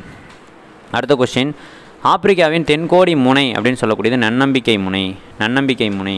அடுத்த கொஸ்டின் பாருங்கள், ஒரு பகுதியின் இயற்கை அம்சங்களை காட்டும் புவி படங்கள் டேஷ் அப்படின்னு சொல்கிறோம். நிலத்தோற்ற படங்கள். 9வது புக்கில் இருக்குது இந்த கொஷின். அடுத்த கொஷின் பாருங்கள். கீழ்காணும் கூற்றுகளை ஆராய்க. முதல் கூற்று, திபேத் அப்படின்றத உலகின் கூரை எனவும் 3வது துருவம் எனவும் அழைக்கப்படுகிறது. இது சரிதான். அடுத்த கூற்று பாருங்கள். முடிச்சு என்பது மலைத்தொடர்கள் கூடும் அல்லது பிரியும் இடங்கள் ஆகும். இதுவுமே சரிதான். அப்போ இரண்டும் சரின்றது தான் சரியான ஆன்சர். அடுத்த கொஷின், யாங்ஸி ஆற்றின் பிறப்பிடம் எது அப்படின்னு சொல்லி கேட்டிருக்காங்க. யாங்ஸி ஆற்றோடைய பிறப்பிடம் திபேத் பீடபூமி. அடுத்த கொஸ்டின், உலகின் மிக அதிகமான நெல் உற்பத்தி செய்யக்கூடிய நாடு எது அப்படின்னு சொல்லி கேட்டிருக்காங்க. சீனா தான் உங்களுக்கு நெல் உற்பத்தி செய்யக்கூடிய மிகப்பெரிய நாடு. அடுத்து பாருங்கள். உலகில் அதிக மக்கள் தொகையை கொண்ட கண்டம் எதுன்னு கேட்டாலும் நம்ம ஆசிய கண்டம் தான். இப்போ உங்களுக்கான கேள்வி என்னென்னா, உலகத்திலேயே அதிக மக்கள் தொகையை கொண்ட நாடு எது அப்படின்னு சொல்லி தற்போதைய நிலவரப்படி எதுன்னு சொல்லுங்கள் பார்ப்போம். தெரிஞ்சவங்க கமெண்ட் பாக்ஸில் கமெண்ட் பண்ணுங்கள். அடுத்த கொஸ்டின் பாருங்கள். கூற்றுகளை ஆராய்கன்னு சொல்லியிருக்காங்க. முதல் கூற்று, ஐரோப்பிய ஒன்றியத்தில் உறுப்பு நாடுகள் 27 இருக்குன்னு சொல்கிறாங்க. இது சரிதான். அப்போ ஐரோப்பிய நாணயத்தோடைய ஒற்றை நாணயம் தான் யூரோன்னு சொல்கிறாங்க. இதுவும் சரிதான். அப்போ இரண்டும் சரின்றது தான் சரியான ஆன்சர். அடுத்த கொஸ்டின், லண்டன் பிரிட்ஜ் எந்த ஆற்றின் மேல் அமைந்துள்ளது அப்படின்னு சொல்லி கேட்டிருக்காங்க. டேன்யூப் ஆறில் தான் அமைஞ்சிருக்கு. அடுத்த கொஸ்டின், நிலநடுக்கோட்டு காலநிலை அப்படின்றது நிலநடுக்கோட்டு காலநிலைனா என்ன அப்படின்னு சொல்லி கேட்டிருக்காங்க. சரிங்களா? அப்போ பாருங்கள். ஃபஸ்ட்டு, ஆண்டு முழுவதும் ஒரே மாதிரியாக இருக்கும் அப்படின்னு சொல்கிறாங்க. சராசரி மழை அளவு, சராசரி வெப்பநிலை சொல்லியிருக்கிறாங்க. இந்த கூற்றில் ஆண்டு முழுவதும் ஒரே மாதிரியாக இருக்குன்றாங்கல்ல, இதுதான் சரி, மற்றதெல்லாம் தப்பு இல்லையா? சரியானது தான் கேட்டுருக்குறாங்க. அப்போ ஒன்று மட்டும் சரின்றது தான் சரியான ஆன்சர். அடுத்த கொஸ்டின் பாருங்கள். தீர்க்க கோடுகளுடைய மொத்த எண்ணிக்கை எத்தனை அப்படின்னு சொல்லி கேட்டிருக்காங்க. தீர்க்க கோடுகள் அப்படின்னு சொல்லும்போது 360 தீர்க்க கோடுகள் இருக்குது. சரிங்களா? கிரீன்விச் தீர்க்க கோடுன்றது எத்தனை டிகிரி கோடு அப்படின்றது தெரிஞ்சவங்க கீழே கமெண்ட் பாக்ஸில் கமெண்ட் பண்ணுங்கள். நம்ம இந்திய திட்ட நேரம் அப்படின்றது 82 டிகிரி கிழக்கு. சரிங்களா? இந்த தீர்க்க கோடு எந்த மாநிலத்தில் வழியே போகுது அப்படின்னு சொல்லி தெரிஞ்சவங்க கீழே கமெண்ட் பாக்ஸில் கமெண்ட் பண்ணுங்கள். இந்த தீர்க்க கோடு தான் இந்தியாவை 2 சமபாகமாக பிரிக்குது, கடகரேகை அப்படின்றது. இதெல்லாம் நீங்கள் ரொம்ப நல்லா தெரிஞ்சு வச்சுருக்கணும். அடுத்த கொஸ்டின், அரோரா பொரியாசிஸ் போன்ற வினோத ஒளி நிகழ்வுகள் எந்த அடுக்கில் நிகழுது அப்படின்னு சொல்லி கேட்டிருக்காங்க. வெளி அடுக்கில் நிகழுது. அடுத்த கொஸ்டின், ஒரு குறிப்பிட்ட இடத்தில் குறுகிய காலத்திற்கு மட்டும் வீசக்கூடிய காற்று. சரிங்களா? தலைக்காற்று அப்படின்னு சொல்கிறோம். அப்போ ஒரு குறிப்பிட்ட இடத்தில் குறுகிய காலத்திற்கு மட்டும் வீசக்கூடிய காற்று தலைக்காற்று அப்படின்னு நம்ம சொல்கிறோம். அடுத்த கொஸ்டின் பாருங்கள். கங்கை வாழ் ஓங்கில் டால்ஃபின் அப்படின்றது இந்தியாவுடைய தேசிய கடல்வாழ் உயிரினமாக அறிவிக்கப்பட்ட ஆண்டு எதுன்னு சொல்லி கேட்டிருக்காங்க. 2010 அன்று தான் இதை தேசிய கடல்வாழ் உயிரினமாக அறிவிக்கப்பட்டது. அடுத்த கொஸ்டின் பாருங்கள். மிதவெப்ப மண்டல புல்வெளியில் பொருந்தாத இணை எது அப்படின்னு சொல்லி கேட்டிருக்காங்க. அப்போ இதில் பொருந்தாதது எது அப்படின்னா டவுன்ஸ் அப்படின்றது ஆப்பிரிக்கான்னு சொல்லியிருக்கிறாங்க. இதுதான் பொருந்தாதது. சரிங்களா? டவுன்ஸ் அப்படின்னா நீங்கள் ஆஸ்திரேலியாவில் தான் இந்த புல்வெளி மண்டலத்தை பார்க்க முடியும் இல்லையா? அப்போ மற்றதெல்லாம் சரியாக தான் இருக்குது. பிரைலின்றது வட அமெரிக்கா, ஸ்டெப்பி அப்படின்றது யுரேசியா, மஞ்சூரியன்றது சீனா. இதெல்லாம் கரெக்டாக தான் இருக்குது. இது 9வது புக்கில் கொடுத்துருக்குறாங்க. ரொம்ப முக்கியமான ஒரு கொஸ்டின் இது, நல்லா பார்த்துக்குங்க. அடுத்த கொஸ்டின், புவியின் குளிர்ச்சியான பல்லுயிர் தொகுதி எது அப்படின்னு சொல்லி கேட்டிருக்காங்க. தூந்திரா அப்படின்றது தான் சரியான ஆன்சர். ரொம்ப முக்கியமான கொஸ்டின், 9வது ஜாகிரஃபியில் தான் இருக்குது. அடுத்த கொஸ்டின் பாருங்கள். ஒவ்வொரு ஆண்டும் உலக மக்கள் தொகை தினம் எப்பொழுது கடைபிடிக்கப்படுகிறது அப்படின்னு சொல்லி கேட்டிருக்காங்க. ஜூலை 11 அன்று கடைபிடிக்கப்படுது. நம்மளுடைய புவியியலில் ரொம்ப முக்கியமான கொஸ்டின் நம்ம பார்க்குறோம். உலக மண் தினம் பார்க்குறோம், தேசிய மலைத்தொடர் தினம் பார்க்குறோம். சரிங்களா? அடுத்ததாக பார்க்குறது இந்த மக்கள் தொகை தினம். சரிங்களா? மக்களாட்சி தினம் இதெல்லாம் நீங்கள் பாலிட்டியில் பார்ப்பீங்க. இந்த மக்கள் தொகை தினம் அப்படின்றது நீங்கள் புவியியலில் தான் படிக்கிறீங்க. சரிங்களா? இதெல்லாம் ரொம்ப முக்கியமான விஷயங்கள், தெரிஞ்சு வச்சுக்கோங்க. அடுத்ததான் இன்னமும் இருக்குது.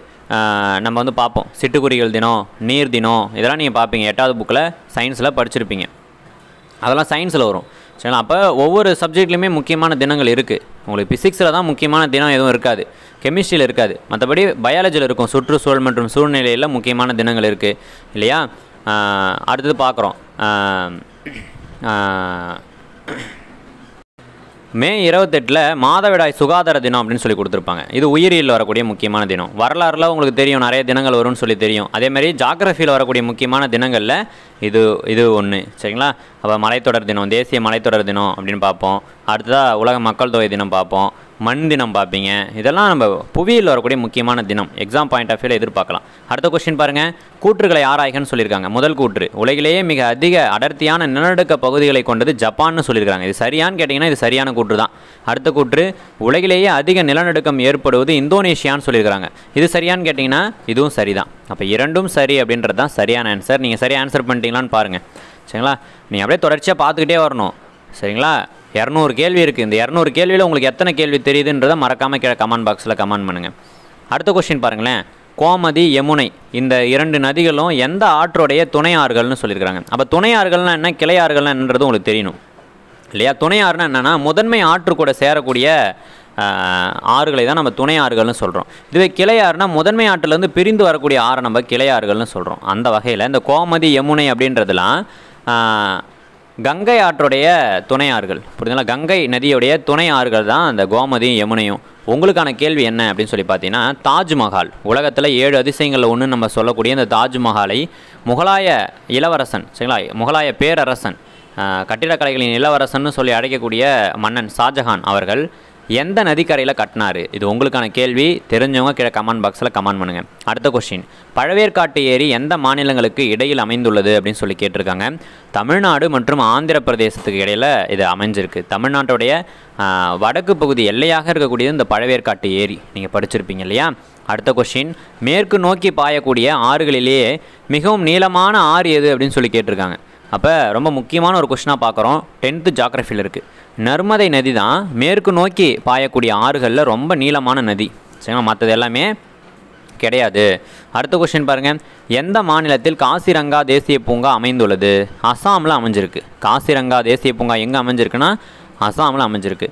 அடுத்த கொஸ்டின், பூமத்திய ரேகை பகுதியில் இருப்பதால் டேஷ் வடிநிலப்படுகை தினந்தோறும் மழையை பெறுகிறது. அப்போ அமேசான் அப்படின்றது தான் ரொம்ப முக்கியமான ஒரு கொஸ்டின், சரிங்களா? 4 மணி கடிகார மழை பொழிவுன்றது எங்கே பொழியுது அப்படின்லாம் கேட்பாங்க.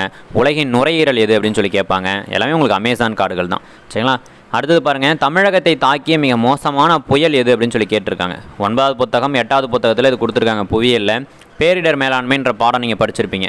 இப்போ கஜா புயல் அப்படின்றது தான் தமிழகத்தை தாக்கிய மிக மோசமான புயல். அடுத்து அந்த பேரிடர் மேலாண்மையில் 2004 சரிங்களா சுனாமி அப்படின்றது டிசம்பர் 26 ஏற்பட்டிருக்கும். இதை பற்றி உங்களுக்கு கேட்பாங்க. சுனாமின்றது ஜப்பான் மொழி சொல், சரிங்களா? அப்போ சுனாமி அப்படின்னா துறைமுக அலைகள் அப்படின்னு நம்ம சொல்லலாம். இதெல்லாம் நீங்கள் தெரிஞ்சு வச்சுக்கணும். அடுத்த கொஸ்டின் பாருங்கள், தீ விபத்து ஏற்பட்டால் அழைக்க வேண்டிய அவசர உதவி எண் என்ன அப்படின்னு சொல்லி கொடுத்துருக்காங்க. 101 அப்படின்றது தான், சரிங்களா? இப்போலாம் வந்து பார்த்தீங்கன்னா தீயணைப்புத்துறைக்கு அழைக்க வேண்டிய அவசர உதவி எண் 112. இதை தெரிஞ்சு வச்சுக்கிங்க. அடுத்த கொஸ்டின், இந்திய நிலவியல் கள ஆய்வு நிறுவனத்துடைய தலைமையகம் எங்கே அமைஞ்சிருக்குன்னு சொல்லியிருக்காங்க. ரொம்ப முக்கியமான கொஸ்டின். 10th ஜியாகிரஃபியில் பாக்ஸ் கொஸ்டினாக உங்களுக்கு கொடுத்துருக்குறாங்க. அப்போ கொல்கத்தா அப்படின்றது தான் சரியான ஆன்சர்.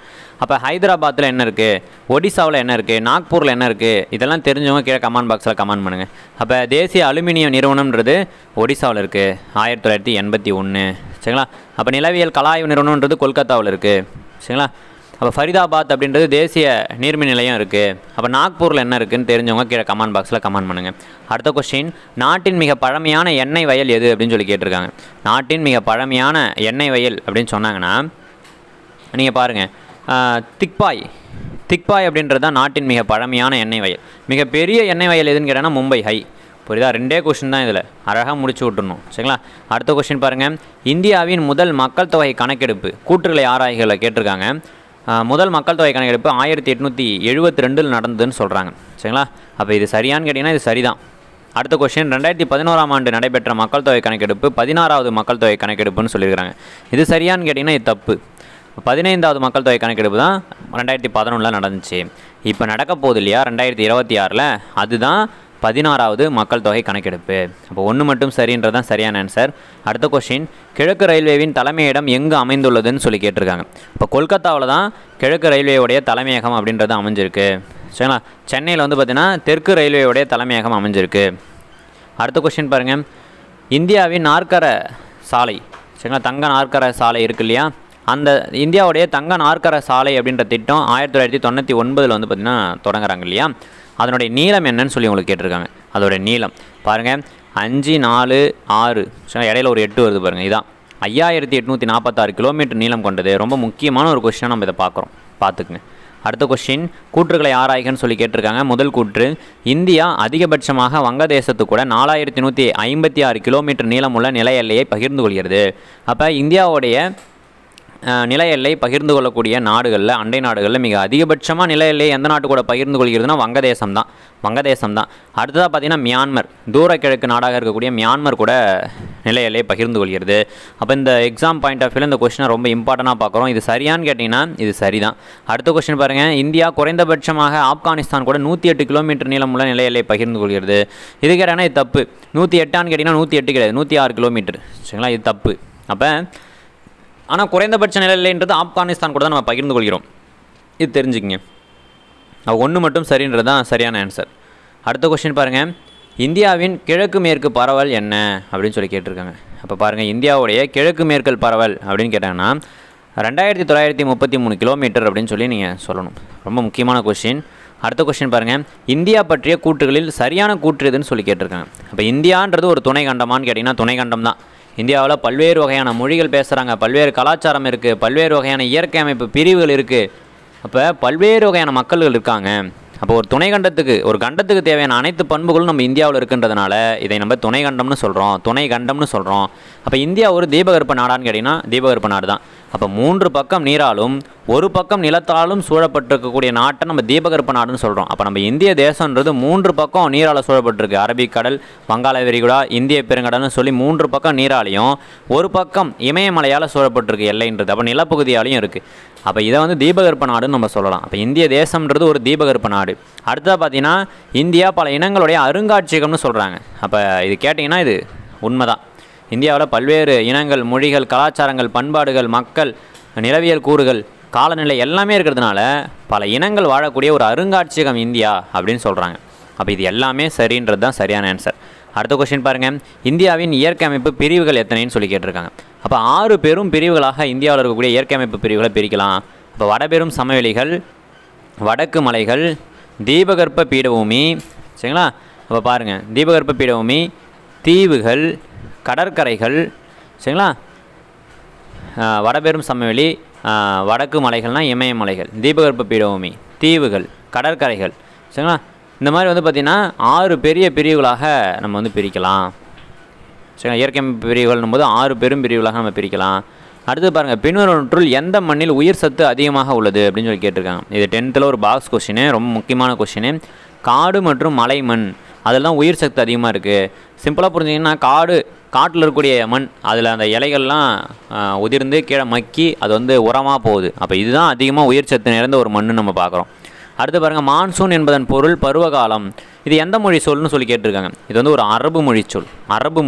ரொம்ப முக்கியமான கொஸ்டின். மான்சூன் அப்படின்னு சொன்னோம்னா இதனுடைய பொருள் பருவகாலம். அப்போ பருவற்றுக்கு ஏற்ற மாதிரி காற்று மாறி மாறி வீசக்கூடியதை தான் நம்ம பருவகாற்றுன்னு சொல்கிறோம் இல்லையா? அப்போ இது வந்து ரொம்ப முக்கியமான ஒரு கொஸ்டின். நம்ம 10th புத்தகத்தில் கொடுத்துருக்குறாங்க. மான்சூன் என்பதனுடைய பொருள் பருவகாலம். இது எந்த மொழிச்சொல் அப்படின்னா அரபு மொழிச்சொல்.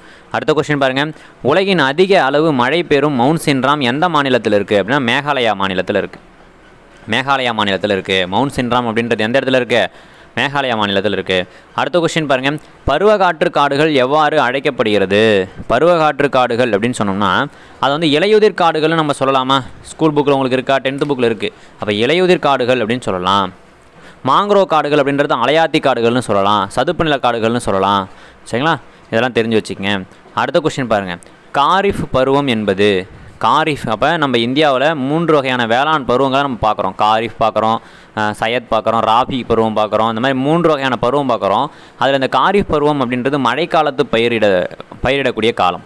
சரிங்களா? மழைக்கால பயிரை தான் நம்ம காரிஃப் பருவம் அப்படின்னு சொல்கிறோம். அடுத்த கொஸ்டின் பாருங்கள், இந்தியாவில் உள்நாட்டு மீன் பிடித்தலில் முதன்மையான மாநிலமாக இருக்கக்கூடியது எது அப்படின்னு சொல்லி கேட்டிருக்காங்க. ஆந்திர பிரதேச மாநிலம் தான் இந்தியாவில் உள்நாட்டு மீன் பிடித்தலில் முதன்மையாக இருக்கக்கூடிய மாநிலம். அடுத்த கொஸ்டின், வெள்ளப்பெருக்கில் டேஸ் செறிவு அதிகமாக உள்ளது? வெள்ளப்பெருக்கில் வண்டல் மண்ணுடைய செறிவு தான் ரொம்ப அதிகமாக இருக்கும். அப்போ ஆற்று படிவுகளால் உருவாகக்கூடிய மண் தான் வண்டல் மண். சரிங்களா? அது நல்லா தெரிஞ்சு வச்சுங்க. அடுத்த கொஸ்டின் பாருங்கள், 5 பனி பொக்கிஷம் என அழைக்கப்படும் இந்திய மலைத்தொடர் சிகரம் எது அப்படின்னு சொல்லி கேட்டிருக்காங்க. அப்போ 5 பனி பொக்கிஷம்னு சொன்னீங்கன்னா கஞ்சன்ஜகா அப்படின்றது தான், கஞ்சன்ஜகா. அப்போ இது எங்கே சார் இருக்குது? ஸ்கூல் புக்கில் நான் பார்த்ததே இல்லையா சார் அப்படின்னா பழைய ஸ்கூல் புக்கில் இருக்குது. சரிங்களா? இது வந்து உங்களுக்கு சும்மா எடுத்து வச்சுருக்கிறோம். அடுத்த கொஸ்டின் பாருங்கள், உத்கல் சமவெளி எந்த மாநிலத்தில் இருக்குன்னா ஒடிசா மாநிலத்தில் இருக்குது. உத்கல் சமவெளி எங்கே இருக்குது? ஒடிசாவில் இருக்குது. அடுத்த கொஸ்டின், பின்வரும் கூற்றுகளில் தவறானது எதுன்னு சொல்லி கேட்டிருக்காங்க. ஃபஸ்ட்டு கூற்று பாருங்கள், இமயமலையின் மேற்கு கிழக்கு பரவல் 2800 கிலோமீட்டர்னு சொல்லியிருக்காங்க. இந்த கூற்றே தப்பு தான். சரிங்களா? அப்போ 2500 கிலோமீட்டர் தூரத்துக்கு இது வந்து பரவி இருக்குது. அடுத்த கொஸ்டின் பாருங்கள், அடுத்த கூற்று, இமயமலையில் உள்ள பாமீர் முடிச்சு உலகின் கூரைன்னு சொல்கிறோம். அப்போ உலகின் கூரை நான் சொல்கிறோம், அப்போ பாமீர் முடிச்சியா சொல்கிறோம்? உலகின் கூரைன்னு சொல்லி அழைக்கக்கூடியது என்ன முடிச்சு? உங்களுக்கு திபேத் பீடபூமி தான் உலகின் கூரைன்னு நம்ம சொல்கிறோம் இல்லையா? அப்போ இதுவுமே தப்பு தான். சரிங்களா? அடுத்து பாருங்கள் இமயமலை பனியின் உறைவிடம் என அழைக்கப்படுகிறது. அப்போ இமயமலையை நம்ம பனியின் உறைவிடம் தான் சொல்கிறோம். இமாலயா அப்படின்ற சமஸ்கிருத சொல்லுக்கு பொருள் என்னென்னா பனியின் உறைவிடம் அப்படின்றது தான். உலகின் இளமையான மடிப்பு மலைத்தொடர் இமயமலைன்னு சொல்கிறாங்க. இதுவுமே சரிதான். அப்போ பாருங்கள், கூற்றுகளில் தவறானது எதுன்னு சொல்லி கேட்டுருக்குறாங்க. சரிங்களா? தவறானது அப்படின்னு சொல்லும்போது 2வது கூற்று தவறானது. அப்போ உலகின் இளமையான மடிப்பு மலைத்தொடர் இமயமலைன்னு சொல்கிறோம். அப்போ பழமையான மடிப்பு மலைத்தொடர் இந்தியாவில் எது அப்படின்னு சொல்லி கேட்டோம்னா ஆரவல்லி மலைத்தொடர். ஆரவல்லி மலைத்தொடரில் உயரமான சிகரம் எதுன்னு கேட்டோம்னா குருசிகார். அடுத்து பாருங்கள், இந்தியாவின் மேற்கு பகுதியில் வீசும் வெப்ப காற்று எவ்வாறு அழைக்கப்படுகிறது அப்படின்னு சொல்லி கேட்டிருக்காங்க. லூ காற்றுகள்.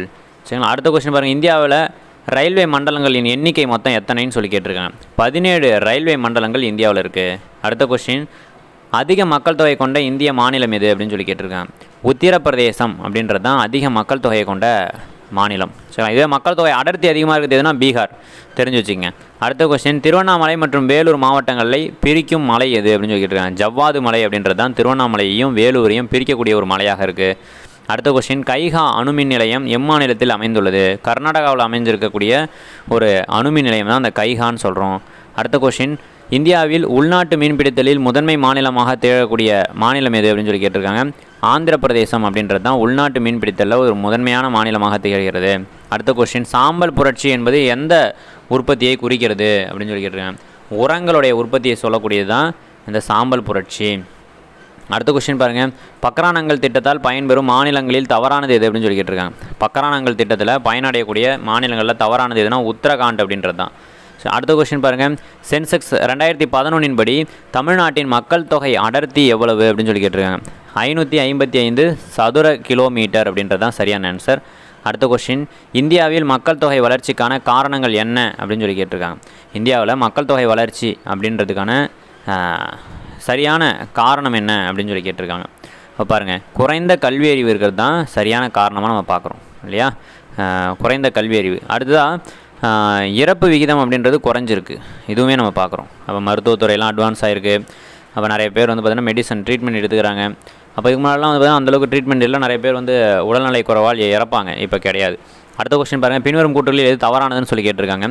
சென்னை இந்தியாவின் மருத்துவ தலைநகரம்னு சொல்கிறாங்க. இது சரியானு கேட்டிங்கன்னா இது சரியான ஒரு கூற்று தான். அடுத்தது பாருங்கள், தமிழகத்தில் 7 வேளாண் காலநிலை மண்டலங்கள் உள்ளன, இதுவுமே சரிதான். அடுத்து பாருங்கள், மிகப்பெரிய காகித உற்பத்தி நிறுவனம் கரூரில் இருக்குது, இதுவுமே சரிதான். சரிங்களா? அடுத்து பாருங்கள், ரப்பர் உற்பத்தியில் தமிழகம் முதலிடம் பெற்றதுன்றது தப்பு. தமிழகம் கிடையாது, கேரளா தான் ரப்பர் உற்பத்தியில் முதலிடத்தில் இருக்குது. ரப்பர் உற்பத்தி அப்படின்னாலே கேரளா தான். அடுத்த கொஸ்டின், இந்தியாவில் அதிக பழுப்பு நிலக்கரி படிவுகள் உள்ள மாநிலம் எதுன்னு சொல்லி கேட்டிருக்காங்க. நம்ம தமிழ்நாடு தான் அதிக பழுப்பு நிலக்கரி படிவுகள் இருக்கக்கூடிய மாநிலம். அடுத்த கொஸ்டின், கீழ்கண்டவற்றுள் பொருந்தாத இணை எதுன்னு சொல்லி கேட்டிருக்காங்க. இப்போ கஞ்சன்மலை இரும்பு தாது படிவுகள் தமிழ்நாட்டில் நெசவு தலைநகர்னு சொன்னீங்கன்னா என்ன உங்களுக்கு? நெசவு தலைநகர் அப்படின்னாலே உங்களுக்கு தமிழ்நாட்டோடைய நெசவு தலைநகர்னாலே கரூர் தான் இல்லையா? அப்போ அதுதான் வந்து தப்பாக இருக்குது, திருப்பூர் வந்து கொடுத்துருக்குறாங்க. அப்போ இதுதான் வந்து உங்களுக்கு பொருந்தாத இணை. மற்றபடி குறைவான பாலின விகிதம் தருமபுரி, தோல் பொருட்கள் ஏற்றுமதியில் முதன்மையாக இருக்கிறது வேலூர், இதெல்லாம் சரிதான்.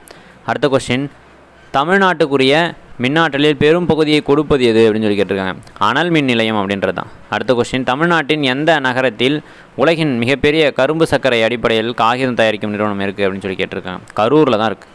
அடுத்த கொஸ்டின் பாருங்கள், பொறுத்துக நகரங்கள் புகழ்பெற்றவை. சரிங்களா? திருப்பூர் அப்படின்னு சொன்னோம்னா பெண்ணலாடை நகரம், கரூர் அப்படின்னு சொன்னீங்கன்னா துணி சந்தை.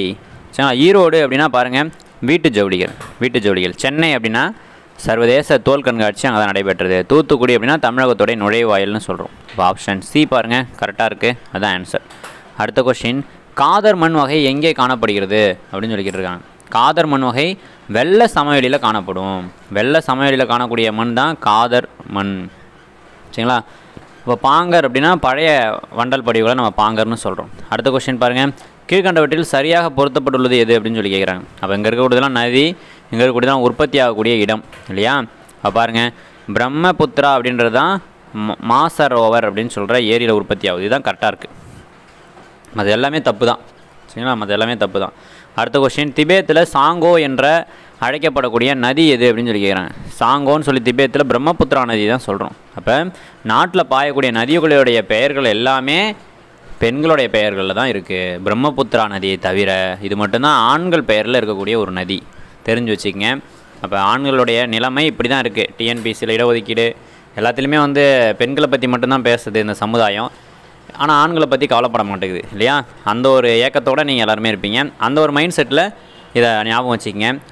நம்ம இந்தியாவில் பாயக்கூடிய நதிகளில் எல்லா நதிகளுடைய பெயர்களும் பெண்களுடைய பெயர் தான். ஆண்களுடைய பெயரில் இருக்கக்கூடிய ஒரே நதி அது பிரம்மபுத்திரா நதி.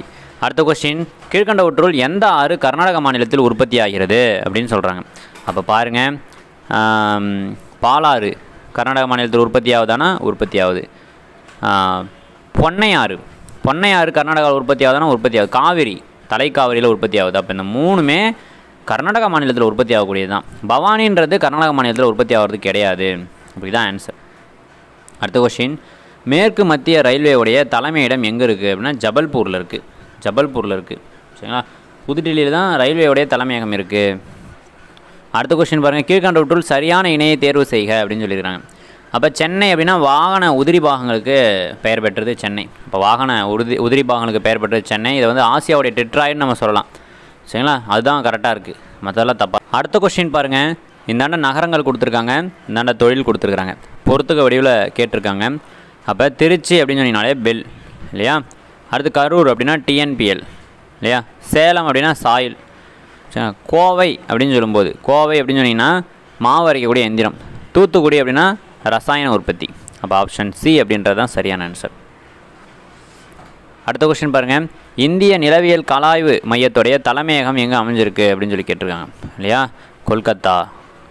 இது ஆல்ரெடி ஒரு கொஸ்டினில் ரிப்பீட் ஆனது தான். இப்போ அடுத்து பாருங்கள், மெட்ரோ ரயில் வசதி உள்ள இடம் எது அப்படின்னு சொல்லி கேட்டிருக்காங்க. கோயம்புத்தூரில் இருக்கா, மதுரையில் இருக்கா, திருச்சியில் இருக்கா அப்படின்னா இல்லை, சென்னையில் மட்டும்தான் இருக்குது. அப்போ மெட்ரோ சிட்டின்னு சொல்லி நம்ம சென்னை மட்டும்தான் சொல்கிறோம். அடுத்த கொஸ்டின், மேட்டூர் நீர்த்தேக்கம் எவ்வாறு அழைக்கப்படுகிறது அப்படின்னு சொல்லி கேட்டிருக்காங்க. ஸ்டான்லி நீர்த்தேக்கம் அப்படின்னு சொல்கிறாங்க. சரிங்களா? ஸ்டான்லி நீர்த்தேக்கம் அப்படின்றது தான் மேட்டூர் நீர்த்தேக்கம். அடுத்த கொஸ்டின் பாருங்கள், மிகப்பெரிய காற்று வண்டல் படிவுகள் காணப்படும் இடம் எது அப்படின்னு சொல்லி கேட்டிருக்காங்க. சீனாவில் தான் மிகப்பெரிய காற்று வண்டல் படிவுகள் காணப்படுகிறது. அடுத்த கொஸ்டின் பாருங்கள், உலகிலேயே மிக நீளமான கடற்கரை எது அப்படின்னு சொல்லி கேட்டிருக்காங்க. உலகிலேயே மிக நீளமான கடற்கரை அப்படின்னு சொல்லும்போது நீங்கள் மியாமி கடற்கரை சொல்லலாம். அடுத்ததாக இருக்கக்கூடியது மெரினா கடற்கரை. அடுத்த கொஸ்டின் பாருங்கள், உலகிலேயே மிக நீளமான கடற்கரை அப்படின்றது எங்கே இருக்குது அப்படின்னு சொல்லி பார்த்தீங்கன்னா மியாமி கடற்கரை தான். நம்ம தமிழ்நாட்டில் இருக்கக்கூடிய மெரினா கடற்கரைன்றது உலகத்தில் 2வது நீளமான கடற்கரை. அடுத்த கொஸ்டின், நாகார்ஜுனா சாகர் அணை எந்த மாநிலத்தில் அமைஞ்சிருக்கு அப்படின்னு சொல்லி கேட்டிருக்காங்க. ஆந்திர பிரதேசம் தான் உங்களுக்கு நாகார்ஜுனா சாகர் அணை அப்படின்னு கேட்டாங்கன்னா உங்களுக்கு ஆந்திர பிரதேசம் தான். ஸ்ரீசைலம் அணை எங்கே அமைஞ்சிருக்கு அப்படின்னு சொல்லி கேட்டாங்கன்னா ஆந்திர பிரதேசம் போடாதீங்க, தெலுங்கானான்ற மாநிலத்தை தனியாக பிரிச்சிட்டாங்க இல்லையா? ஸ்கூல் புக்கில் உங்களுக்கு கொடுத்துருக்கு. ஸ்ரீசைலம் அணைன்னு கேட்டாங்கன்னா ஆப்ஷனை பாருங்கள், உங்களுக்கு தெலுங்கானா இருந்துச்சுன்னா தெலுங்கானா தான் ஆன்சர். அடுத்த கொஸ்டின், மிகப்பெரிய சூரிய ஆற்றல் திட்டம் இந்தியாவில் எங்கே அமைந்துள்ளதுன்னு சொல்லி கேட்டிருக்காங்க. நம்மளுடைய கமுதியில் தான் இருக்குது. ராமநாதபுரம் மாவட்டம் கமுதியில் தான் அமைஞ்சிருக்கு. ரொம்ப முக்கியமான கொஸ்டின். அடுத்த கொஸ்டின் பாருங்கள், இந்தியாவில் இருக்கக்கூடிய அழகிய மலைவாழிடங்களை சரியாக பொறுத்துங்கன்னு சொல்லியிருக்கிறாங்க. அப்போ பாருங்கள், நைனிடால் அப்படின்னாங்கன்னா எங்கே இருக்குது? உத்தரகாண்டில் இருக்குது. டார்ஜிலிங் எங்கே இருக்குது அப்படின்னா மேற்கு வங்காளத்தில் இருக்குது. சிம்லா எங்கே இருக்குது அப்படின்னு பார்த்தீங்கன்னா இமாச்சல பிரதேசம் இருக்குது. காங்டாக் சிக்கிமில் இருக்குது. மூணாறுன்றது கேரளாவில் இருக்குது. ஆப்ஷன் டி தான் ஆன்சர். அடுத்த கொஸ்டின், உலக அளவில் கரும்பு உற்பத்தியில் இந்தியா எத்தனாவது இடத்துல இருக்குது அப்படின்னு சொல்லி கேட்டாங்கன்னா 2வது இடம் அப்படின்றது தான் சரியான ஆன்சர். அடுத்த கொஸ்டின், இந்தியாவில் உள்ள பெரிய துறைமுகங்களுடைய எண்ணிக்கை எத்தனைனா 13 பெரிய துறைமுகங்கள் இருக்குது. 200க்கும் மேற்பட்ட சின்ன துறைமுகங்கள் இருக்குது. அடுத்த கொஸ்டின் பாருங்கள், கீழ்கண்டவற்றுள் சரியானது எதுன்னு சொல்லி கேட்டிருக்காங்க. மாசாகான் கப்பல் கட்டும் தளம் விசாகப்பட்டினத்தில் இருக்குது அப்படின்னு சொல்லியிருக்காங்க. இது சரியான்னு கேட்டிங்கன்னா இது வந்து தப்பு. மாசாகான் அப்படின்னும் போது மும்பையில் இருக்குது. கார்டன் ரீப் கப்பல் கட்டும் தளம் எங்கே இருக்குதுன்னு கேட்டாங்கன்னா கொல்கத்தாவில் இருக்குது. இந்துஸ்தான் கப்பல் கட்டும் தளம்ன்றது மும்பை கொடுத்துருக்காங்க. இந்துஸ்தான்றது தான் விசாகப்பட்டினத்தில் இருக்குது. மாசாகான்றது மும்பையில் இருக்குது. அப்போ 1, 3 தப்பு அப்படின்றது தான் சரியான ஆன்சர். அடுத்த கொஸ்டின் பாருங்கப்பா, சித்திரக்குடி பறவைகள் சரணாலயம் எங்கே இருக்குதுன்னு சொல்லி கேட்டிருக்காங்க. அப்போ பாருங்கள், ராமநாதபுரத்தில் இருக்குது. கூந்தன்குளம் பறவைகள் சரணாலயம் எங்கே இருக்குதுன்னு சொல்லி கேட்டிருக்காங்க. திருநெல்வேலியில் இருக்குது. வெள்ளேடு பறவைகள் சரணாலயம் ஈரோட்டில் இருக்குது. வேடந்தாங்கல் பறவைகள் சரணாலயம் காஞ்சிபுரம்னு சொன்னாலும் சரி, காஞ்சிபுரத்துலேருந்து இப்போ செங்கல்பட்டை வந்து மாவட்டமாக பிரிச்சிட்டாங்க. அது ஆப்ஷன்லேருந்து அதை கூட ஆன்சராக போட்டுருங்க. ஓகேவா? அப்போ ஆப்ஷன் பி தான் ஆன்சர். அடுத்த கொஸ்டின் பாருங்கள், ஜோக் நீர்வீழ்ச்சி எந்த மாநிலத்தில் அமைஞ்சிருக்குன்னா கர்நாடகாவில் அமைஞ்சிருக்கு. இதுதான் இந்தியாவில் மிக உயரமான நீர்வீழ்ச்சி. ஆந்திராவில் தலக்கோணம் நீர்வீழ்ச்சி இருக்குது. கேரளாவில் அத்திரப்பள்ளி நீர்வீழ்ச்சி இருக்குது. இதெல்லாம் தெரிஞ்சுங்க.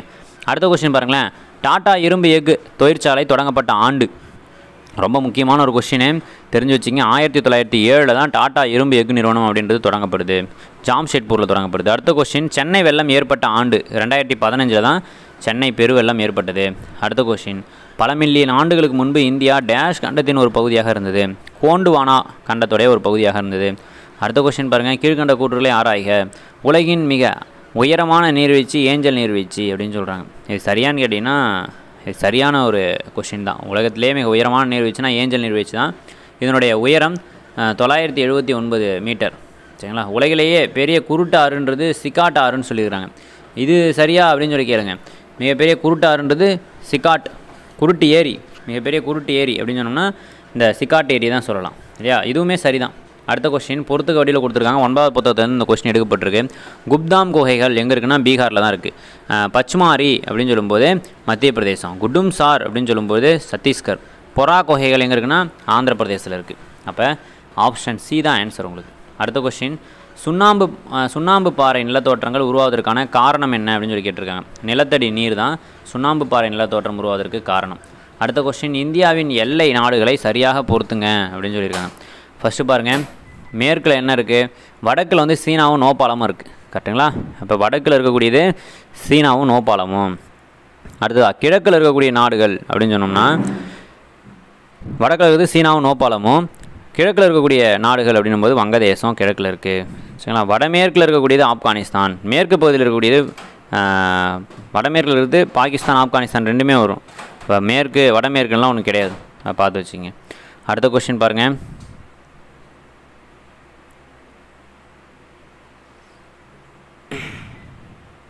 அடுத்த கொஸ்டின், எவரெஸ்ட் சிகரம் எந்த நாட்டில் அமைந்துள்ளது? நேபாளம். அடுத்த கொஸ்டின், லூனி மற்றும் மறைந்து போன சரஸ்வதி ஆறுகளால் உருவான சமவெளி எது அப்படின்னு சொல்லி கேட்டிருக்காங்க. அப்போ பாருங்கள், இதால் உருவான சமவெளி ராஜஸ்தான் சமவெளி இல்லையா. அடுத்த கொஸ்டின், மினிக்காய் மற்றும் அபினி தீவு கூட்டங்களை சேர்த்து லட்சத்தீவு உருவாக்கப்பட்ட ஆண்டு எப்பொழுதுனா 1973. பின்வருவற்றுள் சரியானது அல்லாததுன்னு சொல்லி கேட்டிருக்காங்க. காவிரி ஆற்றுடைய நீளம் சரிங்களா 1057 கிலோமீட்டர்னு சொல்லியிருக்காங்க. இது சரியா அப்படின்னு சொல்லி கேட்டிங்கன்னா இது தப்பு. அடுத்தது, காவிரி நதி தெற்காசியாவுடைய கங்கைன்னு சொல்லியிருக்கிறாங்க. இது சரியான்னு கேட்டிங்கன்னா தெற்காசியாவுடைய கங்கையானா இல்லை, தென்னிந்தியாவின் கங்கைன்னு சொல்கிறோம். அடுத்த கூற்று, காவிரி நதியானது கர்நாடகாவில் 2ஆக பிரிந்து சிவசமுத்திரம் மற்றும் ஸ்ரீரங்கப்பட்டினம் ஆகிய புதிய ஆற்று தீவுகளை உருவாகுது. அப்போ இது சரியான்னு கேட்டிங்கன்னா சரிதான். காவிரியானது திருச்சிக்கு முன் ஸ்ரீரங்கம் அருகே கொள்ளிடம் மற்றும் காவிரின்னு 2ஆக பிரிஞ்சு இறுதியில் பூம்புகாரில் போயிட்டு கடலில் கலக்குதுன்னு சொல்கிறாங்க. இதுவுமே சரிதான். அப்போ 1, 2 தப்பு, 3, 4 சரின்றது தான் சரியான ஆன்சர். அடுத்த கொஸ்டின் பாருங்கள், இந்தியாவின் மத்திய தீர்க்க ரேகை டேஷ் வழியாக போகுது? மிர்சாப்பூர் வழியாக போகுது. அப்போ இந்திய திட்ட நேரன்றது இது மூலயமா தான் கணக்கிடுறோம். பாருங்கள், 82 டிகிரி கிழக்கு அப்படின்றது தான் அந்த கடகரேகை கடந்து போகிறது. சரிங்களா. இது வந்து பார்த்தீங்கன்னா கிரீன்விச் தீர்க்க நேரம் இருக்குது இல்லையா, 0 டிகிரி தீர்க்க கோட்டை அதிகமாக கொண்டு அதை விட 5.5 மணி நேரம் டிஃப்ரெண்ட்டில் இருக்குது. அடுத்த கொஸ்டின் பாருங்கள், மனித சமூகங்களின் பரவலும் அச்சமூகங்களின் சூழ்நிலையும் புவியியல் சூழ்நிலையும் கொடுத்து படிக்கக்கூடிய படிப்புடைய பெயர் என்னென்னா மானுடவியல் புவியியல் அப்படின்னு சொல்கிறோம். மானுடவியல் புவியியல்னு சொல்கிறோம். அடுத்த கொஸ்டின், மக்கள் தொகை செறிவு என்றால் என்ன அப்படின்னு சொல்லி கேட்டிருக்காங்க. மக்கள் தொகை செறிவுனா ஒரு சதுர மீட்டரில் வசிக்கக்கூடிய மக்களுடைய எண்ணிக்கையை தான் நம்ம மக்கள் தொகை செறிவுன்னு சொல்கிறோம். அடுத்த கொஸ்டின், பொருந்தாத இணையை காண்க அப்படின்னு சொல்லியிருக்காங்க. காரகோரம் கணவாய்னாலே ஜம்மு காஷ்மீர் தான். அடுத்து சிப்சிலா கணவாய் இமாச்சல பிரதேசம். போடிலா கணவாய்ன்றது அருணாச்சல பிரதேசம். நாதுலா ஜலப்சலா அப்படின்றது சிக்கிமில் வரும். சரிங்களா. மேற்கு வங்காளம் கொடுத்துருக்காங்க, இது தப்பு. அதுதான் பொருந்தாத இணை. அடுத்த கொஸ்டின், மேற்கு கடற்கரை சமவெளியில் உள்ள ஏரி எது அப்படின்னு சொல்லி கேட்டிருக்காங்க. மேற்கு சமவெளியில் இருக்கக்கூடிய ஏரி அப்படின்னும் போது மேற்கு கடற்கரை சமவெளினாலே உங்களுக்கு வேம்பநாட்டு ஏரி தான். வேம்பநாட்டு ஏரி. சரிங்களா, வேம்பநாட்டு ஏரி. அடுத்த கொஸ்டின், சூரிய கதிர்வீச்சு புவியை வந்தடைய சரியாக எடுத்துக்கொள்ளும் நேரம். சரிங்களா. பாருங்கள், இதுக்கு முன்னாடி கேட்டிருக்க ஒரு கொஸ்டின் தான், ரொம்ப இம்பார்ட்டண்டான கொஸ்டின். 8.20 நிமிடங்கள் அப்படின்றது தான். 8 நிமிடம் 20 வினாடிகள் அப்படின்னா 8.3 நிமிடங்கள் அப்படின்னு நம்ம சொல்லலாம். இதுதான் வந்து ஆன்சரு. அடுத்த கொஸ்டின், பாலைவன மற்றும் அரைப்பாலைவன தாவரங்கள் எவ்வாறு அழைக்கப்படுகிறதுன்னு சொல்கிறாங்க. முட்புதர் காடுகள்னு சொல்கிறோம். பாலைவன மற்றும் அரைப்பாலைவன காடுகளை முட்புதர் காடுகள்னு சொல்கிறோம். அடுத்த கொஸ்டின், இந்திய வனவிலங்கு வாரியம் தொடங்கப்பட்ட ஆண்டு 1952 தான் இந்திய வனவிலங்கு வாரியம்ன்றது தொடங்கப்படுது. அடுத்த கொஸ்டின் பாருங்கள், பச்மாரி உயிர்கோள காப்பகம் அமைந்துள்ள இடம் எது அப்படின்னா மத்திய பிரதேசம். மத்திய பிரதேசம் தான் பச்மாரி உயிர்கோள காப்பகம்ன்றது அமைஞ்சிருக்கு. அடுத்த கொஸ்டின் பாருங்கள். கூற்று இமயமலையானது ஒரு காலநிலை அரணாக செயல்படுகிறது. சரியான கேள்வினா சரிதான். இமயமலை மத்திய ஆசியாவிலிருந்து வீசும் குளிர் காற்றை தடுத்து இந்திய துணை கண்டத்தை மிதவெப்பமாக வைத்திருக்கிறது அப்படின்னு சொல்லியிருக்கிறாங்க. அப்போ கூற்று மற்றும் காரணம் இரண்டும் சரி அப்படின்னு தான் சொல்கிறாங்க. சரிங்களா? அடுத்த கொஸ்டின் பாருங்கள். ஆந்த்ரசைட் நிலக்கரி டேஷ் கார்பன் அளவை கொண்டுள்ளது. 80லேருந்து 95% கார்பன் அளவை கொண்டிருக்கிறது ஆந்த்ரசைட் அப்படின்னு சொல்கிறோம். ஆந்த்ரசைட்டு, பிட்டுமினஸு, லிக்னைட்டு, ஃபீட்டுன்னு சொல்லி நிலக்கரியுடைய வகைகள்லாம் நம்ம கார்பனுடைய அடர்த்தியை பொறுத்து பிரிக்கிறோம். அந்த வகையில் ஆந்த்ரசைட்ன்றது தான் ஃபஸ்ட்டு குவாலிட்டி. அடுத்து பாருங்கள். ஆப்பிரிக்காவின் தென்மேற்கு முனை அப்படின்றது என்ன? சரிங்களா? அப்போ ஆப்பிரிக்காவுடைய முனை என்ன, தென்கோடி முனை என்ன அப்படின்றது தான் தென்மேற்கு முனைன்னு கொடுத்துருக்காங்க. நன்னம்பிக்கை முனைன்னு சொல்லலாம். அடுத்த கொஸ்டின் பாருங்கள். இந்தியாவின் மிக நீளமான தேசிய நெடுஞ்சாலை எது அப்படின்னு சொல்லி கேட்டிருக்காங்க.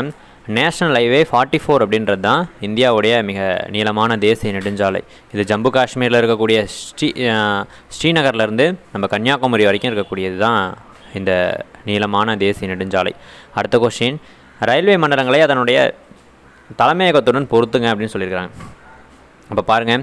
வடக்கு ரயில்வேவுடைய தலைமையகம் அப்படின்றத புதுடில்லின்னு சொல்லலாமா? புதுடில்லின்னு சொல்லலாம். அடுத்ததான் வட மேற்கு ரயில்வே மண்டலத்துடைய தலைமையகம் அப்படின்னு சொல்லி கேட்டாங்கன்னா ஜெய்ப்பூரை சொல்லலாம். வட மத்திய ரயில்வேவுடைய தலைமையகம் அப்படின்னு சொன்னாங்கன்னா அலகாபாத்தை சொல்லலாம். வடகிழக்கு ரயில்வேவுடைய தலைமையகம் அப்படின்னா கொராக்பூரை சொல்லலாம். அப்போ ஆன்சர் டி தான் உங்களுக்கு கரெக்டாக பொருந்திருக்கு. அடுத்த கொஸ்டின்.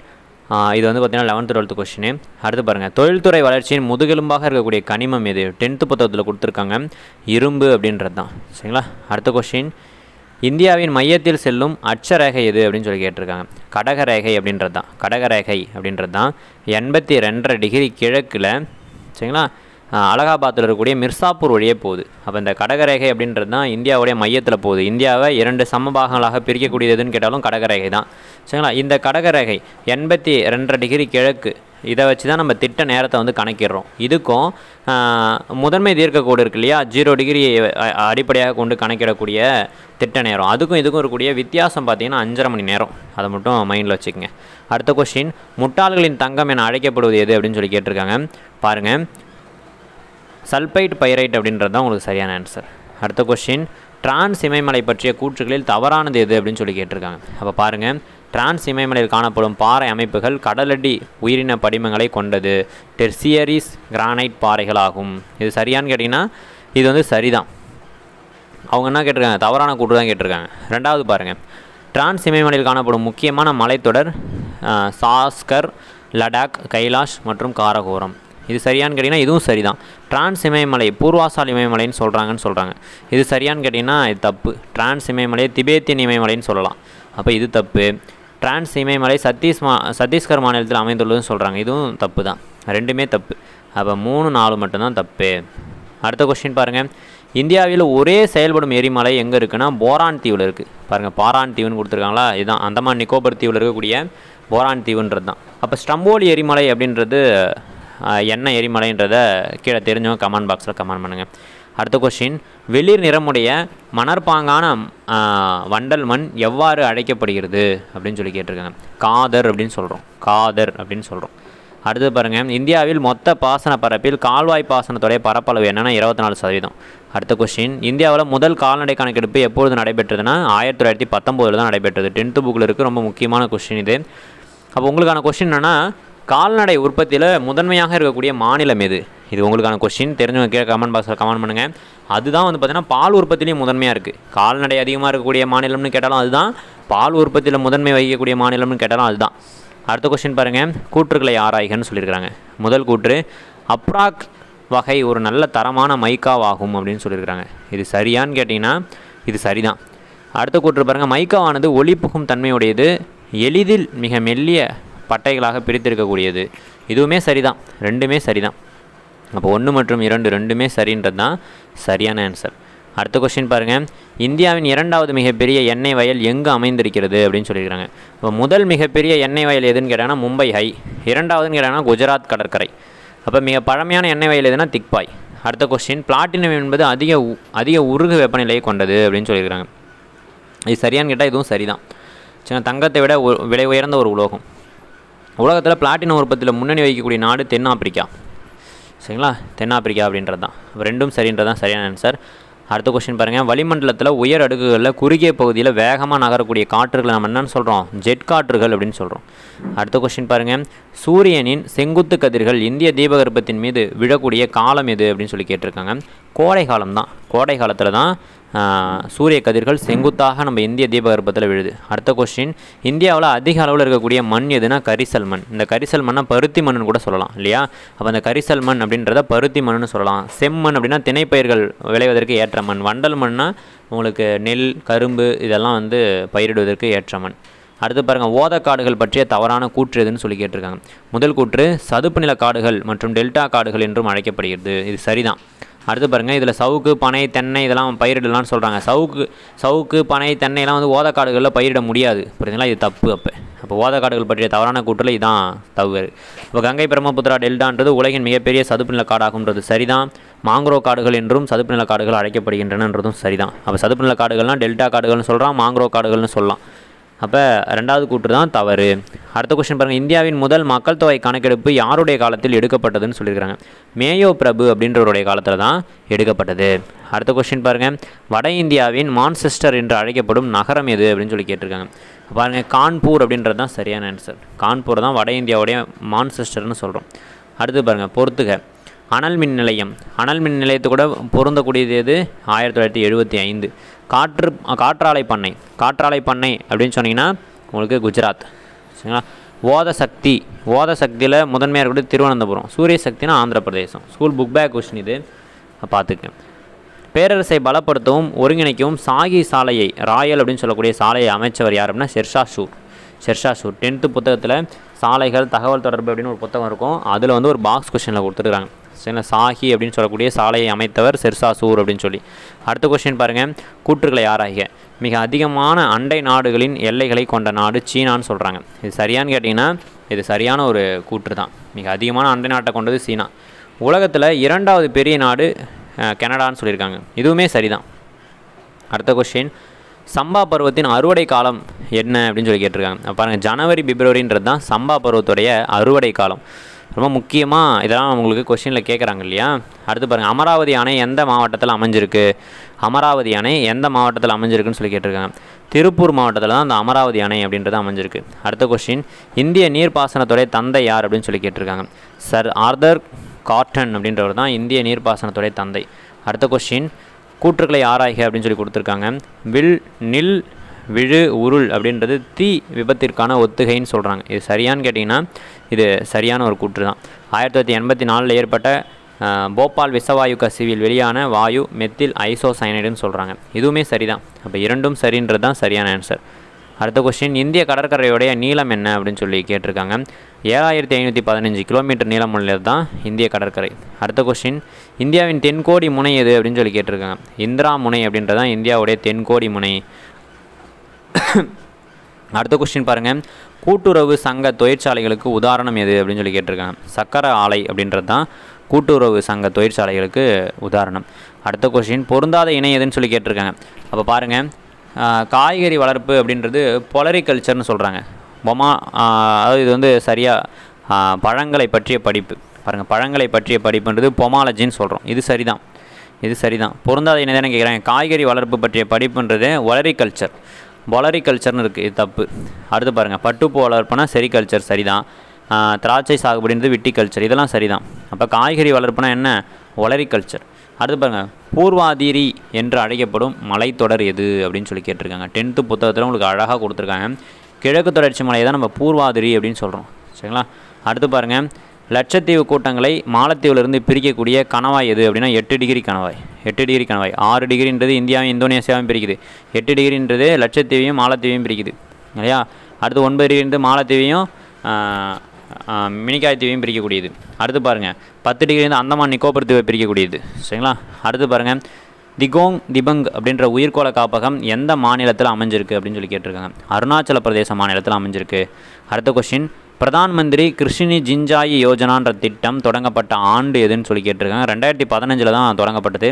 இந்த திட்டத்துடைய நோக்கம் என்னென்னா தண்ணீரை வந்து பார்த்திங்கன்னா குறைந்த அளவில் பயன்படுத்தணும் அப்படின்றது தான். அடுத்த கொஸ்டின், உலக அளவில் நெல் உற்பத்தியில் முதன்மை வகிக்கக்கூடிய நாடு எதுன்னு கேட்டால் சீனா அப்படின்றது தான் சரியான ஆன்சர். அடுத்த கொஸ்டின், இந்திய சுரங்கவியல் தலைமையிடம் எங்கே அமைஞ்சிருக்கு அப்படின்னா நாக்பூர். நாக்பூரில் தான் இந்திய சுரங்கவியல் தலைமையிடம்ன்றது அமைஞ்சிருக்கு. அடுத்த கொஸ்டின் பாருங்கள், 1981 தான் தேசிய அலுமினிய தாது நிறுவனம் அப்படின்றது தொடங்கப்படும். ஒடிசாவில் தொடங்குவாங்க. சரிங்களா? அடுத்த கொஸ்டின், இந்தியாவில் முக்கியமான இறக்குமதி பொருள் எது அப்படின்னா பெட்ரோலியம். பெட்ரோலியத்தை தான் நம்ம முக்கியமாக இறக்குமதி செய்கிறோம். அடுத்த கொஸ்டின், தாமிர படிவுகள் அதிகமாக இருக்கக்கூடிய மாநிலம் எதுனா ராஜஸ்தான். அடுத்த கொஸ்டின் பாருங்கள், சென்னையில் உள்ள கல்பாக்கம் அணுமின் நிலையம் எந்த நாட்டின் உதவியோடு அமைக்கப்பட்டதுன்னு சொல்லி கேட்டிருக்காங்க. ரஷ்யாவுடைய உதவியோடு அமைக்கப்பட்டது. அடுத்த கொஸ்டின், இந்தியாவில் முதல் பருத்தி நெசவாலை தொடங்கப்பட்டு போர்ட் கிளாஸ்டர் எம்மாநிலத்தில் அமைந்துள்ளது அப்படின்னு சொல்லி கேட்டிருக்காங்க. மேற்கு வங்காளத்தில் அமைஞ்சிருக்கு. அடுத்த கொஸ்டின், ஏலமலை குன்றுகள் என அழைக்கப்படும் மாலை இது ஏலக்காய் மலை தான் ஏலமலை குன்றுகள் அப்படின்னு சொல்கிறோம். அடுத்த கொஸ்டின் பாருங்கள், கோவளம் கடற்கரை எந்த மாவட்டத்தில் அமைஞ்சிருக்கு அப்படின்னு சொல்லி கேட்டிருக்காங்க. கோவளம் அப்படின்ற கடற்கரை காஞ்சிபுரம் மாவட்டத்தில் தான் அமைஞ்சிருக்கு. அடுத்த கொஸ்டின், பின்னலடையும் பருவக்காற்று என்று அழைக்கக்கூடியது எது அப்படின்னா வடகிழக்கு பருவக்காற்று.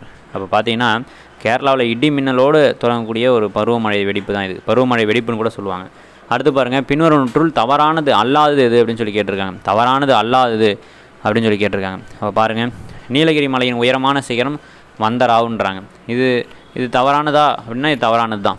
அடுத்த கொஸ்டின், நீலகிரி மலை தமிழ்நாட்டின் வடமேற்கு பகுதியில் அமைஞ்சிருக்கு. இது சரியான்னு கேட்டிங்கன்னா இது சரி. சரிங்களா? அடுத்த கொஸ்டின், இம்மலையில் 2000 மீட்டருக்கு மேல் உயரம் கொண்ட 24 சிகரங்கள் காணப்படும். இதுவும் கரெக்டு தான். தொட்டபெட்டா சிகரம் இதோடைய உயரம் 2637. சரிங்களா? இதுவும் சரி தான். அப்போ 2, 3, 4 சரி.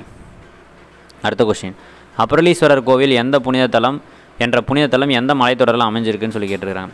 அப்போ அப்புரலீஸ்வரர் அப்படின்ற கோவில் கொல்லிமலையில் அமைஞ்சிருக்கு. கொல்லிமலை. அடுத்து பாருங்கள், பொறுத்துக இங்கே என்ன சொல்லியிருக்காங்க, இரும்பு தொழிற்சாலை அதுக்கு உதவிய நாடு.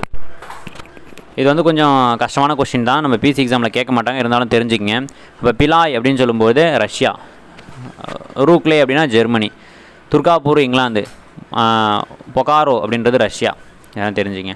அடுத்த கொஸ்டின், கூற்றுகளை ஆராய்க. முதல் கூற்று, வால்பாறைக்கு அருகில் உள்ள சின்ன கல்லார் தமிழ்நாட்டில் மிக அதிக மழை பெறும் பகுதி ஆகும் அப்படின்னு சொல்லியிருக்காங்க. இது சரியான்னு கேட்டால் சரிதான். தமிழ்நாட்டில் மிக அதிகமாக மழை பொழிவை பெறக்கூடியது இந்த சின்ன கல்லார் தான். இந்தியாவில் 3வது அதிக மழை பெறும் பகுதி இந்த சின்ன கல்லார்னு சொல்கிறாங்க. இதுவும் சரிதான். சரிங்களா? இரண்டும் சரின்றதான் சரியான ஆன்சர். அடுத்த கொஸ்டின், இந்தியாவிற்கும் பாகிஸ்தானிற்கும் இடையில் இயற்கையாக எல்லையாக அமைஞ்சிருக்கிறது எது? தார் பாலைவனம் தான் இந்தியாவுக்கும் பாகிஸ்தானுக்கும் இயற்கை எல்லையாகவே அமைஞ்சிருக்கு. அடுத்த கொஸ்டின், இந்திய வேளாண்மை ராபி பயிரத்திற்குரிய மாதம் எது அப்படின்னு சொல்லி கேட்டிருக்காங்க. அக்டோபர், மார்ச் அப்படின்றது தான் சரியான ஆன்சர். சரி, இந்திய வேளாண்மையில் உங்களுக்கு காரிஃப், ராபி, சயத்துன்னு சொல்லி 3 பருவங்கள் இருக்குது. அதில் ராபி பருவம்ன்றது அக்டோபர், மார்ச் மாதத்துக்குரியது. அடுத்த கொஸ்டின், தமிழகத்துடைய பரப்பளவு என்ன அப்படின்னு சொல்லி கேட்டிருக்காங்க இல்லையா? அப்போ பாருங்கள், 1,30,000 சதுர கிலோமீட்டர் அப்படின்றது தான் சரியான ஆன்சர். அடுத்த கொஸ்டின், பொறுத்துக இங்கே மலைகள் இருக்குது, மலைகள் அமைந்துள்ள மாவட்டங்கள் இருக்குது.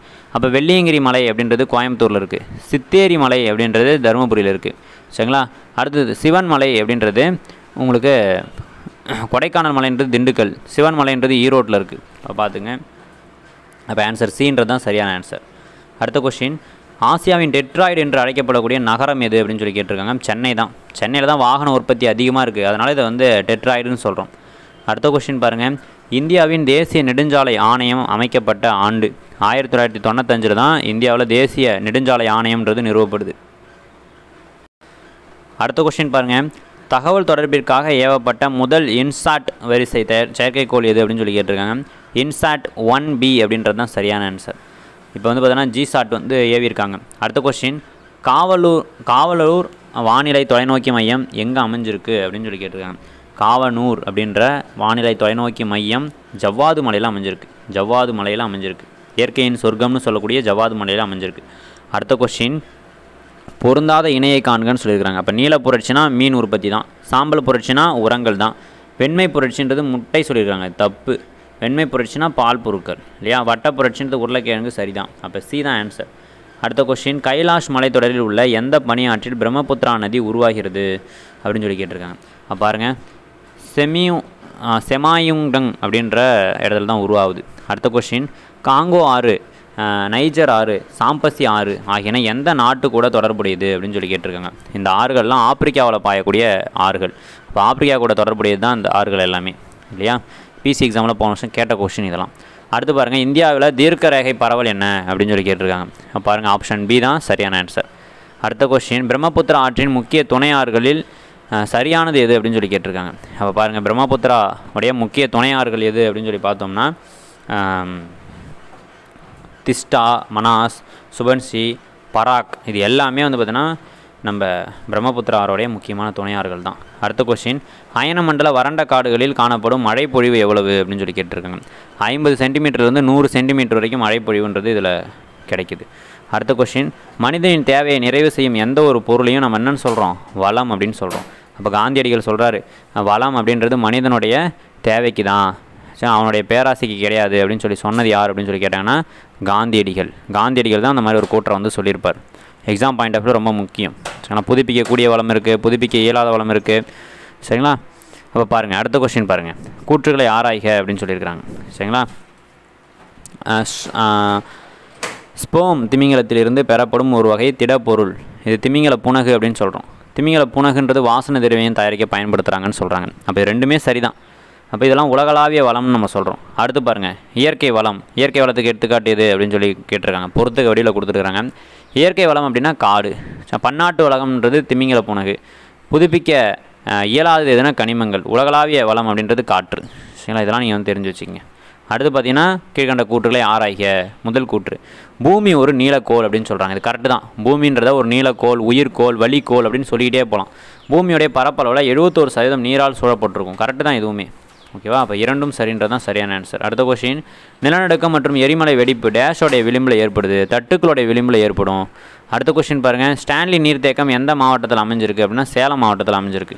அடுத்த கொஸ்டின், உலக மக்கள் தொகையில் இந்தியாவில் எத்தனை சதவீதம் இருக்குது அப்படின்னா 17.74% இந்தியாவில் இருக்குது. உலக மக்கள் தொகையில் நம்ம இந்தியாவில் இருக்கக்கூடிய மக்கள் தொகை மட்டும் 17.74%.